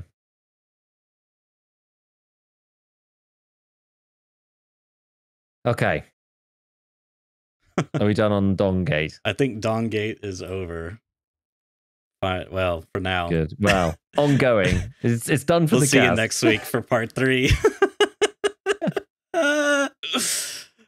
And this next one, all right, let's talk about the Nikita's tweet, shall we? Because I got an excellent transition. Well, at least I think it's excellent. It's funny in my head. So Nikita's been posting a lot of stuff. Actually, you know what? I'm going to change gears completely. You want to go over the polls? Because I think the polls is really interesting. Sure. Because this kind of jumps back to some of the stuff we were talking about earlier. So the first one that I pulled up randomly, Nikita has been posting on the on the Twitters, polling the community. Yes, so no FIR flea market, good or not? Question mark. And I guess this is like in response to May 13th. Okay, so this was probably one of the more sooner ones. So this was probably prior to the patch, yeah? I could fact check that. Wasn't that on the... Wait, when was that? Sure, it must be after, no? Otherwise it doesn't make any sense. Yeah, let's see. When did they patch? It was on the 7th. On the 12th. Oh wait, no, that was no, on the 12th. Yep, so this was after. So this is the feedback, and the numbers say 55% say yes, it's good. 30% says no, it's not, and then 14% say what? Question mark. Which I'm glad he included that. That way people like myself could just click on a blank slate to see the results. Yeah, I was torn about what to even like vote for because my answer is like yes, but right, which is tricky. I think I can't remember what I even pressed, but I feel like this one, maybe it was either this one or a different one that was the other way around, and then it actually ended up going towards yes. So yeah. So this would be. Or was that the other one? This is the 14th. Oh, this one. Yeah, this one's much closer. This was actually no. Yeah, this was no to begin with. So this one is intense from Nikita. Remove flea market next wipe. It's just a poll. Yes, no, or wait a sec. Originally, this one was no. No was winning. First, like, no was winning, and then yes is overtaken. I actually pressed no. But because it just... again, it needs to come with other stuff. Mm-hmm. And I don't know. I kind of like the flea, but it's if you just like took the flea out, the game would just be insufferable. Yeah, in my opinion, right now. Like, as lots of people have said, sounds interesting. Like Trey said, a lot of people instantly say no, but I think it'd be awesome to try it. Axel says, sounds interesting on the surface, but how people get quest keys, gunsmith parts, gazillion hideout items, etc., etc. People are just going to get tired of not being able to play the game, basically. Yeah. They would have to rework a bunch of stuff. Yeah. Is like, unless they wanted it to be that way, but I feel like once you have the flea market, you can't go back. It's like hearing Deadly Slop talk about how like rare it was to find an M4, and you got an M4, and that was like everything to you. And like nowadays, M4 is like nothing. It's like you're nothing to me. And for full context, the results here are, I guess these are the final results. Yeah. 47.2% say yes, 45.2% say no, and the remaining 7.6% say wait a second, which is like really close. And for me, for it being that close, I feel like there's absolutely no way you would like remove it. Like it's way too close. Like you're not going to cut off half of your player base. Like even this one is like the ratio is not that good enough for me. The one. Well, find and raid, flea market, good or not? Yes, good, 55%. No, it's not, 31%. Yeah, I feel like it's interesting too, because like the 14 that say what are like, we'll say they're like indifferent or like they apathetic or I don't know how you would interpret that. Maybe you just like remove that and then like recalculate the percentage here. But either way, I feel like the gap here is just not big enough for it to be like something worthwhile. Yeah, maybe not. I think the other one, the removal one, is like more interesting. But yeah, it's my opinion is exactly the same on that as we just talked about before. Like remove flea market next wipe, sure, on a hardcore account, okay, great. The flea market is intrinsic to the Tarkov experience on main branch. You'd need a hardcore version, I think, to remove the flea. I just don't think it makes the base game better by itself. It basically makes it unplayable for like new people, right? If you never want new players to play the game again, then like sure, go for it, remove it. But so many people rely on it. Yeah, and they've only like built upon it for the past 5 years, 6 years, maybe. Yeah, exactly. So I feel like you'd need a separate mode to make it work. Yeah. Okay, I'm not going to delve too deeply into that. Was there? There's one more. What other poll? What was the last one? Let's do another. Only put out / use from secure container. You can't put anything there during a raid. Yes, hardcore, 37%. No, I don't like it, 50%. What? 12.8%. Now, this was interesting. I'm actually kind of surprised how many people dislike this. I was surprised. Really? I have to say. Because I feel that this is not that controversial. Maybe I'm just out of touch on this one. Because I guess a lot of people love their secure container. But for me, I mean, like, how much stuff do I actually put like in there that I really, really, really care about? Yeah, I put things in there from time to time. Oh, that's right. You're not a big keys person. I'm not a big keys person, but that doesn't necessarily matter, I guess. Well, no, but yeah, because that's about like picking up keys, though. You can still bring keys. Oh yeah, because he does put the caveat only put out, use from, which I don't know how many people. You're just not allowed to put things inside during the raid. I mean, I've always thought this would be quite good.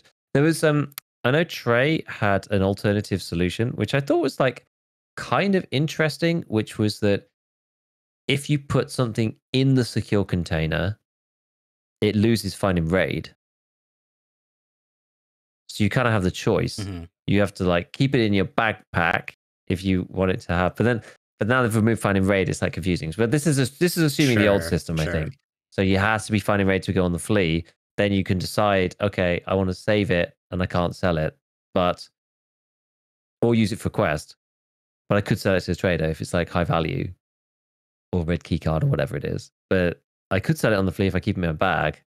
That's like kind of interesting. I thought it might I was like, practically, how do you really do that in raid though? Because like you'd need a warning. Like, what if someone puts something in there by accident and loses finding raid? That's really annoying. Like, and then you've got like a pop up in the middle of the raid. Like, it just feels like kind of bad. So I was like, I kind of like it in principle, but like execution wise, I think it's like kind of hard.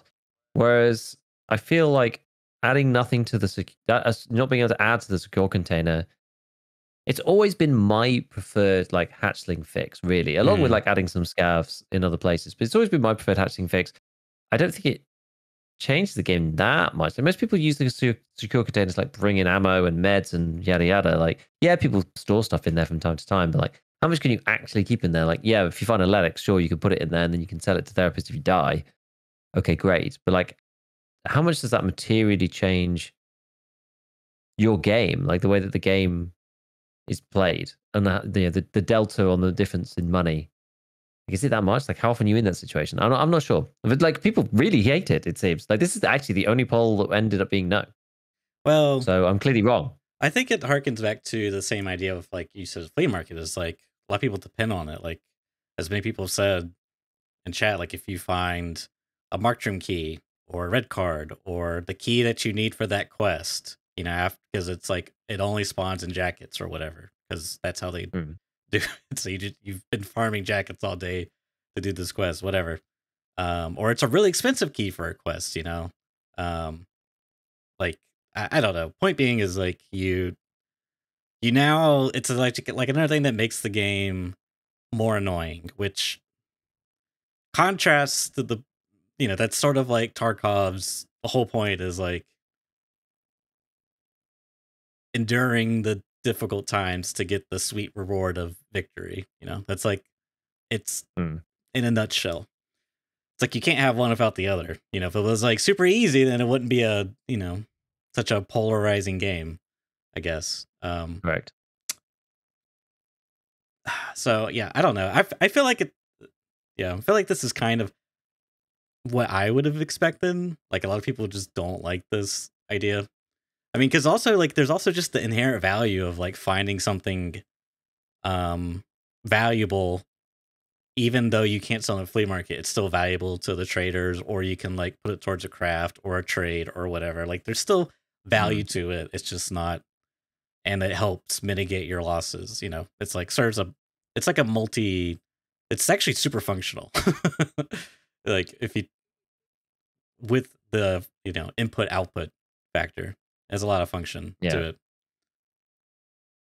So I mean, one person said, Tobias says, he like quote tweeted and said, if anyone wonders why it's difficult to accommodate the wishes of the Tarkov community, consider that around 50% of what wants to be original hardcore vision a game, 50% does not.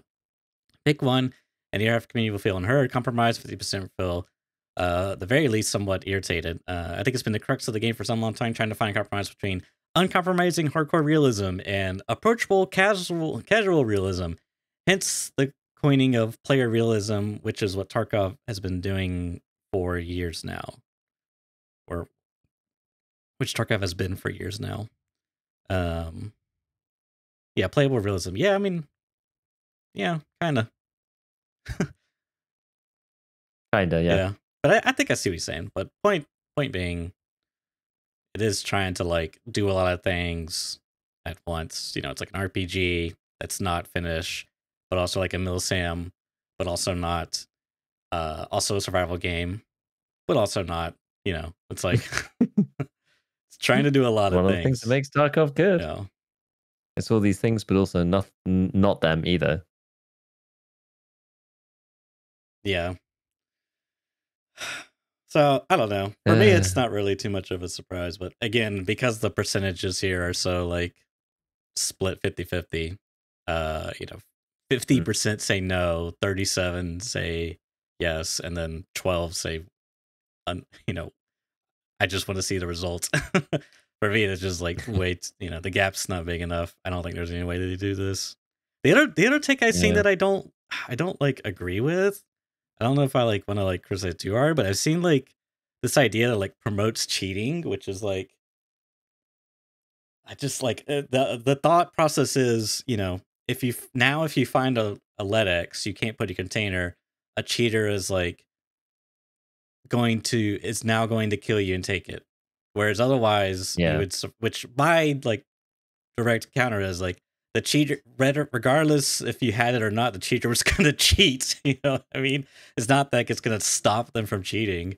You know, I mean, like I guess maybe the nuance to their argument is like maybe you would have survived if you had the thing in your butt, but I don't know how reasonable that is. I Yeah. mean, I feel like the concept of not doing something because there's bad actors involved in the case of this, like people, that goes against everything we've also said about like don't design the game around cheat, like game mechanics specifically. Like That's how we ended up here. there's like nuance to that conversation, but yeah, the general gist is like explicitly designing stuff around people who are like, I don't know. It's such a hard conversation to have without like sounding contradictory, but It is, yeah. But it's just like, the RMT, that's where all this finding raid stuff came from in the first place, not being able to drop keys to your friends. And yeah, I know they talk about boosting a bit, but like it's really about RMT ultimately. So yeah, it's just like all of those changes, they have like taken away some of the fun. They have. It's just the truth. Yeah.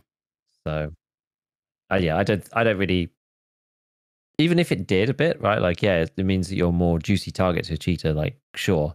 That's just okay. That's just the way it has to be, unfortunately. Yeah, like they might be more incentivized to run to you versus otherwise, but they're still cheating. Like it doesn't change that fact. I don't know. Yeah.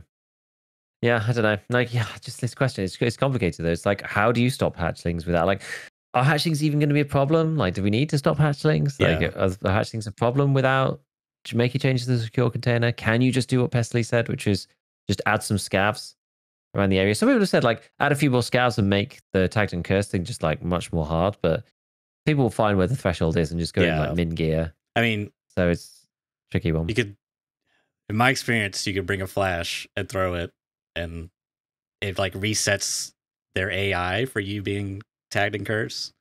It's like all these like it's like, I don't know. Maybe if they add enough hoops, the monkey will stop jumping through all of them, but or most of the monkeys will stop jumping through them. Maybe. Maybe. Who knows? So that's interesting. Interesting polls. All quite close. Which is the one people like the most? They like the finding raid being removed. Was it? From judging by that one's probably the biggest. Yeah. Finding raid removed from the flea market, good or not? I mean, I think that is almost certainly yes, because like I think it just makes the game just more fun from the market perspective and from the economy perspective. Like removing the flea, as we said, it makes it very, very hardcore without really any mitigating factors. And then the secure container one, I can see why people don't like it, but it's the surefire anti hatchling thing. But like maybe we don't need to worry about it. So yeah, I don't know. What other goodies has Nikita got in store for us? He has many, many, many tweets. This man has been active on the socials. Well, I'm not too sure, but some that I got here, this is maybe just a bit more news related, but a teaser related, I should say. But on the 14th, he also posted a picture of what looks like interiors of some type of like corporate building with like a fancy tree in the middle and a little like bench, circular bench encapsulating it. And it's got some nice windows and lights, and it looks a little. So some people speculated terminal based off I don't know if I got it in frame here. Yeah, barely. The signs against the wall, because it's like it looks like something akin to what you would see for like traveling, like here's your destination, here's your next stop type of stuff. Like an airport or something like this, I can't really make any. I mean, it looks like there's I see a coffee mug with like steam coming out at the bottom. Maybe it's just one giant kiosk for coffee. But yeah, I don't know what this is, but something's cooking. There's also, someone said labs. There's some like labs equipment in one of the rooms that's like open big doors, big open space, some like labs, like wall materials, like I don't even know what you would call this, makeshift lab equipment to make walls with. Yeah, that's another guess. Like the entrance into labs from streets, something like that. Because they said that was coming. I mean, I'm actually surprised that's not in the game because they said that was coming for a long time. We have to see. What else was there? So there was the other leaks that he posted, which was about the traders. I don't know if you got those to hand. Traders, yes. So this is the nice picture, a nice wireframe model of Prapor. This is what I was going to say earlier. I made a quote tweet about this, and the caption was, "They stole Trapper 2," implying that this was API. I did like that, actually. I did think that was funny. Thanks. That was funny. I thought it was funny. But it's, yes, there's like a wireframe of Prapor sat in his office. There's like a bunch of filing cabinets behind him. And people are like, in-raid traders? Does this mean real in-raid traders? Like, who really knows? And then he posted another picture of what looks like mechanics workshops. If you can see on the video on the left-hand side, there's like a bunch of guns against the wall, and it's basically like mechanics workshop. I think it's somebody was saying in chat that it was like the background to mechanics, like picture. I could see that. Yeah, apparently, yeah. But it looks like his workshop. Like we've seen his workshop in the Rigi film and stuff, so it looks enough like that to be believed. But so what, we're gonna actually go there? Like I don't really even know what in-raid traders means anymore, to be honest. Yeah. I don't know what that means. You just could be wandering through customs and then Prapple's just in skeleton, like, yo, what's up? So it's like I don't even know what it means. You walk into the room and you just get locked into an animation and Prapper starts dialogue, like just dumping a bunch of lore on you, just lore dumping, and there's like gunfights. Your team's like, I need help. There's a scam on me. I'm stuck in the dialogue. Hold on. You're desperately trying to buy some like PP ammo in the middle of the raid. That would be so funny. Yeah. Oh my god. So who knows? Who knows what that means now? But that's it's kind of cool. Like 2 little leaks there, which is good. And what else? Oh yes, this one. So some work in progress shots about the link between EFT and Arena. So this is probably the most exciting update coming for Arena, and I say that in a relative sense because most people just don't care anymore because it's kind of too late. But they've posted some screenshots here where PMC is transferring some rubles over to the Arena account, and it says transferred 0 out of 1 million, so it looks like 1 million is like the maximum, and it says update time at the top is 23:59:59, so maybe you can only do it once a day. And this is the new trader that he posted that we talked about last week, I think, which is like the bald dude. I said it could be one of the bosses or whatever, but like it's this guy called Ref, apparently. So he's like the arena ref, the referee, I suppose. Yeah. Like in some kind of trader. And then there's also daily quests as well for Arena. And I know some people, Ewing in particular, pointed out that in the screenshot it shows like 18,000 XP for the daily quest. This player is level 24 or whatever, and that's actually a huge proportion in the early wipe. So maybe that's like slightly imbalanced. Nikita replied and just said, work in progress. So I guess they'll balance it or make it lower or whatever to begin with at the start of the wipe. Who knows? 44 GP coins. Is that like actual GP coins, or is that like some type of, maybe that's a placeholder for like ARP or something? Yeah, I don't really know. So I don't think we can read too much into the screenshot, but it's coming. I think it'll be interesting at least. Will anyone care? I'm not really sure. We need to see this search and destroy. We did see the free fall mode, which is kind of fun. Obviously, I've not really played recently, but I think I'll be playing a bit of it just to get my eye back in. I probably should actually before I stream next, because as I said, otherwise I'm going to be absolutely awful. So I should probably play a bunch of that just to like get my eye back. But yeah, I think like people are looking forward to the link, but I don't think it's going to make any difference. People aren't going to suddenly start playing Arena because they've got the link between the 2 accounts. Maybe they will. I don't know. You'll get XP for strength and endurance much quicker, I imagine. And there is indeed a fee to transfer the money back and forth. And apparently you can transfer both ways. That was also in the comments. I think maybe Hayes asked that. Nikita said, yes, you can transfer money from Arena to EFT and EFT to Arena. Huh. Yeah, I mean, it'd be interesting to see how... Going to be some kind of asymmetry there, but... Oh, sorry, I thought you cut off there for a second. I think you did too. Oh, it was Discord or Skype. Don't know. What were you saying? There's going to be some type of asymmetry there? Yeah, I don't know whether, whether you can transfer 1 million rubles into Arena from Tarkov, whether you'll be able to transfer more or less out from Arena to the base game. I don't know, whether it would be the same. I'm not sure if it's going to be exactly symmetric, but we'll see. I don't know if this moves the needle at this point. I'm not sure. So. Was that all of Nikita's tweets? What else has he been cooking up? I mean, there's a lot of rambling, but I don't know if...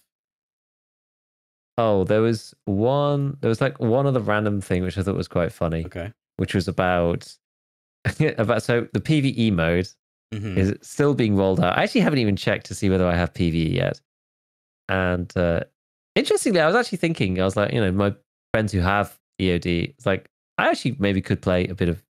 I could probably convince them to play offline mode with me a bit if I think they would actually do it. But anyway, at some point I'll get it, I guess, if I haven't got it already. But somebody was complaining about how the PMC raid times on some of the maps was only 25 minutes. And rather than in the base game, it's like 40 minutes or 45 minutes or whatever it is. Oh, they're reduced? Yeah, and Nikita said, "Oh, it's temporary." Let me see if I can find exactly what he said. Where was it? Where was it? See if I can find it. I don't know if I can. Like off the cuff, but it was pretty funny. Oh yeah, so like, why are the PMC raids so much shorter in PvE? I just had a 25-minute timer for Shoreline, and Nikita said it's temporary, and then Aaron retweeted 50% of EOD players are in PvE, continue to expand, and said, to get to 100%, we will reduce the in-raid time to 10 minutes, and Nikita just replied, ruthless. I see that. Which I thought that was quite funny. I enjoyed that. But yeah, so apparently the timers are shorter at the moment. I mean, I guess it's a server capacity thing. I don't know. That was a good jibe. It was a good jibe. So yeah, they're short. You got to get, in and out 20-minute adventure. I didn't realize they were doing it like that. How long has that been a thing? Don't know. Huh. Not sure. But it is the thing. I don't know whether it's still a thing. Again, I'm not sure. I think that was on the 15th, so that's like 2 days ago. So yeah. Bunch of stuff from Nikita himself. What else has he said? He said anything else? Just so much. There's a lot. So much chat after him. I mean, the ones I had, screenshots for or links for was the ones that stuck out to me. The big ones. Yeah. Like I said, there was a lot that happened on the weekend. I did not dive into the comments of what's the... I think he asked a question like, what's the most hardcore feature you want in Escape from Tarkov? And yeah, there's a bunch of stuff like that I did not dive into. Yeah, the only one of those that I really cared about was the hardcore characters one from Mayor. There's like a bunch of cool ideas in there, like, Tiggs was saying, removing all light sources from night raids, so you can't see anything unless you have a flashlight or MVGs. General Sam said women, of course. So hardcore. So hardcore. So yeah, it's just like, it's just various things. Him like shouting at people when they say, it takes 20 minutes of matching and playing PvE. They want their money back. Nikita believes it's essential to do storytelling and surveys. And he said, so you want me to constantly tell you that we're working at adding new servers every day? Or what? I should make that kind of post every 10 minutes? So he did actually make a post basically saying like being on social media is exhausting. It's just like, yes, yes, it is.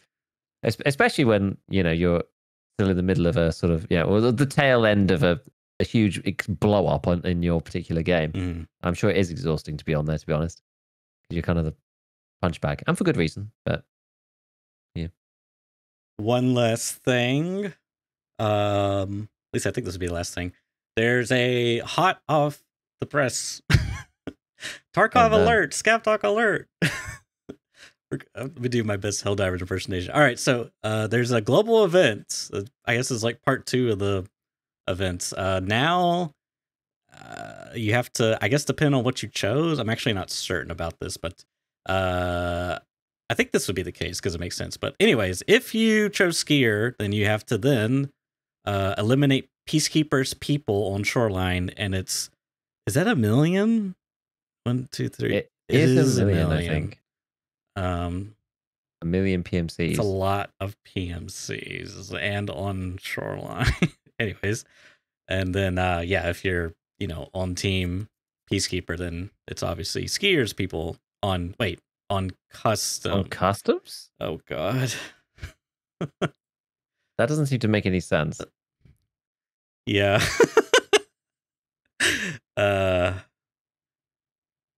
Surely it's just generic PMCs. Surely. Yeah. Surely it's just flavor text. Because if not, they sent the people to the wrong locations. It's like, man, we've been here for hours. Where's peacekeepers people at? Meanwhile, peacekeeper people, where the heck is skiers people at? The ultimate troll. That's saying, isn't it AI? I don't know. I genuinely don't know. Maybe it's everyone. Who knows? Yeah, I'm not sure. It doesn't specify. This is from Logical's. This is only 30 minutes old. Yeah, so. Fresh, hot off the presses. Maybe it is. I don't know. Anyways, I'm not gonna dive into the the comments. You never know what could be hiding down there. Exactly. You never know. Never know with Twitter. All right. Oh my god. I think that's mostly it. I don't. Am I happy or sad? I don't even know how I feel for this cast. Happy or sad, or I don't know. I mean, I'm kind of with you. Like, good. I'm ready to. I'm gonna go and play the game next week, I guess. Yeah. It's just all weird. Yeah, I wouldn't. I don't know, man. I wish I could say something, but the only thing I can't say is feels good to. I don't know. It felt good to like not hyper obsess about some of this stuff. The only thing that I did like vote for / like care about was the container stuff, but I recognize I am definitely in the minority there. But yeah, just like I said, I've been really like fixated on Fallout stuff and modding, so it's been nice for me to like kind of disconnect, but like see it from a distance, But I also feel bad because this cast, I was telling Giga prior, I am heavily unprepared, and I knew that he was coming back from vacation, so he was probably also gonna not be, if anyone should be prepared, it probably should have been me. So, whoops. You know what? That's just how it goes sometimes. I think now is kind of a good time to take a little break from EFT anyway, if there ever was one, and just like all the stuff. But yeah, just to keep watching out. I'm actually like the thing that I'm probably almost more excited about right now is trying to like set up my like dual streaming thing. Because I started doing that before I left, and I did like the very basics of it, and I'm gonna see if the next stage will work out or not. I'm not sure if I'm actually even going to glean any performance improvements from doing the next part, but I did purchase, it is coming in the mail, a 4070 Ti Super. Oh. It is coming with a 16 gig of VRAM. Not that I think it necessarily makes that much difference, but I was really torn actually, because I ended up like looking through loads of different things. I kind of settled on it and then went away and then came back and I was like, do I really want this? And then I'd like look through a bunch of stuff and it's like, maybe I should get the 4070 Super instead, because it's like a bit cheaper, but it doesn't have the 16 gig of VRAM, but like in all the benchmarks, it doesn't seem to matter. And I'm just like, I just don't really know. And then I was like, you know what? I'm just going to treat myself and get 16 gig of VRAM anyway, because I think it's not like future proofing. You can't really do that, but it just sort of gives you that like extra bit of headroom. And like if I'm using it for creating content, then like maybe I need that because I'm like using RAM for other stuff. And I think it's just it's good. It just makes me feel a bit better about stuff, and it's a little bit faster. You have to settle somewhere on the price to value curve. Like I'm a big value person. I'm a great believer in value. And the higher you go through the price performances, right, the worse value you get. But at some point, you have to just like actually get something that's decent. So I'm just, thought, well, let's just bite the bullet and do it. So now I've got to, when this thing comes, which is tomorrow, I'm going to swap the 3070 into the stream PC. I'm going to put the 4070 Ti Super in my main rig. See how like something like Greyzone runs, because that's kind of like, the type of game that I'm sort of thinking of. The 3070 is really struggling with it. 5800 X3D should be okay. And then hopefully I'll be able to get the 3070 to do all the heavy lifting for MVenc like I do now. Because it's the encoder I use right now, so it shouldn't be any different. And then I can offload all of that over onto the other PC. So whether that will make any difference or not, I'm not actually sure, because it seems that in something like Greyzone, a lot of the issues with performance with using like OBS is just like opening OBS. And if you're not using a capture card, which I'm not at the moment, because I'm basically doing like the lowest lift, like easiest thing that I can to start with, just to dip my toe in, like start to understand some of the problems and blah blah. And I'm basically doing, I think I said this last time, but I've got 2 OBSs and it sends my scene from one to the other one. But I have to open OBS, and opening OBS removes 10 FPS in Greyzone. Dang. With a new GPU, maybe it won't matter, but maybe at some point I'd transition over to the full capture card. But I mean, it stops me from having like hitches and stutters based on like 100% GPU usage, which is kind of good. But we'll see. We'll see. So you would still be sending it over Ethernet, correct? Yeah. It would just be going to the 3070. Yeah. It'll be all the encoding and all the recording will be done. I'm curious to see what on that the looks other like. PC. Yeah, I'm intrigued as well. But like I can kind of see that anyway, because like I open OBS and then I can stream on a test account and then I can press record and then I can kind of do that already just to play around with it. And it's like matters a bit, but like opening OBS seems to matter more than anything else. See. And with a capture card, you can avoid that. I see. But yeah, I don't know. It's a funny one. I don't know how much it's going to make of a difference, but at least it's another step along the way. And like I need a way to encode, so even if I get a capture card at some point, then I need to do that step at some point as well. It just the thing that the last piece about it that puts me off, that makes it complicated, is that once you get on the capture card route, it's like, okay, well now I have all my OBS stuff on the other computer. That includes alerts and everything. Like right now, everything's just getting carbon copied from one to the other. All sounds, everything's super easy. If I start doing this stuff on the other machine, how do I hear the alerts? Right. Then you get into the audio thing, right? And this is what people always talk about with the 2 PC setup, which is like the audio is a pain. Yeah. Because I'm sat there on my gaming PC just playing the game, because the capture card is dealing with all of the export. Now it's, all the load's gone off my gaming PC, but then the audio is being done somewhere else for the stream. So, but then how do I hear it if somebody subs? Yeah. Because then I don't see it either, because it's not running on OBS on my computer. I have to have it on another computer. It's like the whole thing gets confusing. So I don't know yet. We'll have to see. I haven't quite got to that stage. I'm like, I'm taking it step by step. And if the 4070 Ti Super ends up running nicely, then maybe I won't care. Maybe it'll be fine. And I'll be, if I'm up at 90 frames and it goes down to 80 frames without, doing anything too crazy with upscaling or anything, then maybe I'll just be like, whatever. It feels okay anyway, so I'm not bothered. So we'll see. It just depends on how it runs and that kind of thing. But it's cool. It's exciting to kind of fiddle around with a new setup, or whatever, and to get an Learn upgrade. Something it's nice new as well. Yeah, I've been looking at this upgrade for ages. Really, it's just that everything's just so expensive, man. I complained to you about this last time. It's just so expensive here, especially in the UK. Like hardware price is just like painful. I think it's like the dollar price is the same as the pound price, but it's like 25% more expensive here. It's just like no.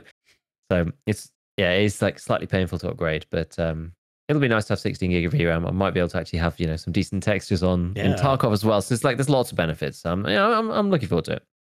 I'm looking forward to it. I thought it's about time. It's about time. So it's the 4070 Ti Super. Yes. Okay. So it's not quite the 4080, right? But it's like it's the first card in the 40 series that has 16 gig of VRAM. Oh, really? Because the 4070 doesn't, the 4070 Ti doesn't, the 4070 Super doesn't, and the 4070 Ti Super has replaced the 4070 Ti, and this one has 16 gig of VRAM, and all the others have 12. Even the 4080s? No. Those So have. this is the first one. I So see the what ones you're after saying. that have I see what you're 16. saying, Yeah. yeah. But this is like you Right. just squeak in. It's Yeah. like it's got all the suffixes, right? It's like the 4070 with the Ti and the Super. You just get into the 16 gig VRAM bucket. And it's it's a little quicker as well, but it's not quite as good as the 4080 grouping. And obviously the 4090 series is just like insane. But then you also get DLSS 3 with this. Yeah. Like, you get the technologies as well. And then when the 4090 is like, £1,700, thinking like, oh my god, I can only build like a whole computer for the price of the GPU on its own. Yeah, it's like insane. a lot of money. It's insane. Yeah. Tomorrow, Yeah, it's fun. NVIDIA announces the 4070 Ti Super Redux Ultimate Edition. Yeah. 24 gigs of VRAM. No, curses. Yeah, and it's like MSRP is like $799, whatever. It's like, damn it. Like... That's how it be. Mm-hmm. Mm-hmm. Oh, that's cool, man. I'm really glad you got to treat yourself like that. I know I've the 8 gigabyte limit, it sounds like a lot, but I think the big problem is modding gets you into trouble. All these like upscale by texture packs, and 4K resolution things, yeah, that, and even just generic gaming feels like 8 is like really like it's like 6 is like definitely not enough, for like medium high. It feels like in modern gaming, but 8 is like it's maybe it's like just there, right? It's like just on the threshold, and that's why I was so loath to go to 12 as well. I was just like, oh, am I really going to go to 12? I'm going to spend like £500-600 to go to 12. Like, that's awful. Yeah, that does sound awful. But then the other alternative to get something like much better is like we're over £1,000 now, and I'm like, oh my god, like this, it's a real between a rock and a hard place kind of choice. What if that's by design? Says ironically. Yep, perhaps. All right, I think that's going to conclude it for today's episode. Thank you all for tuning in, and as always, we'll see you all next week. Catch you later.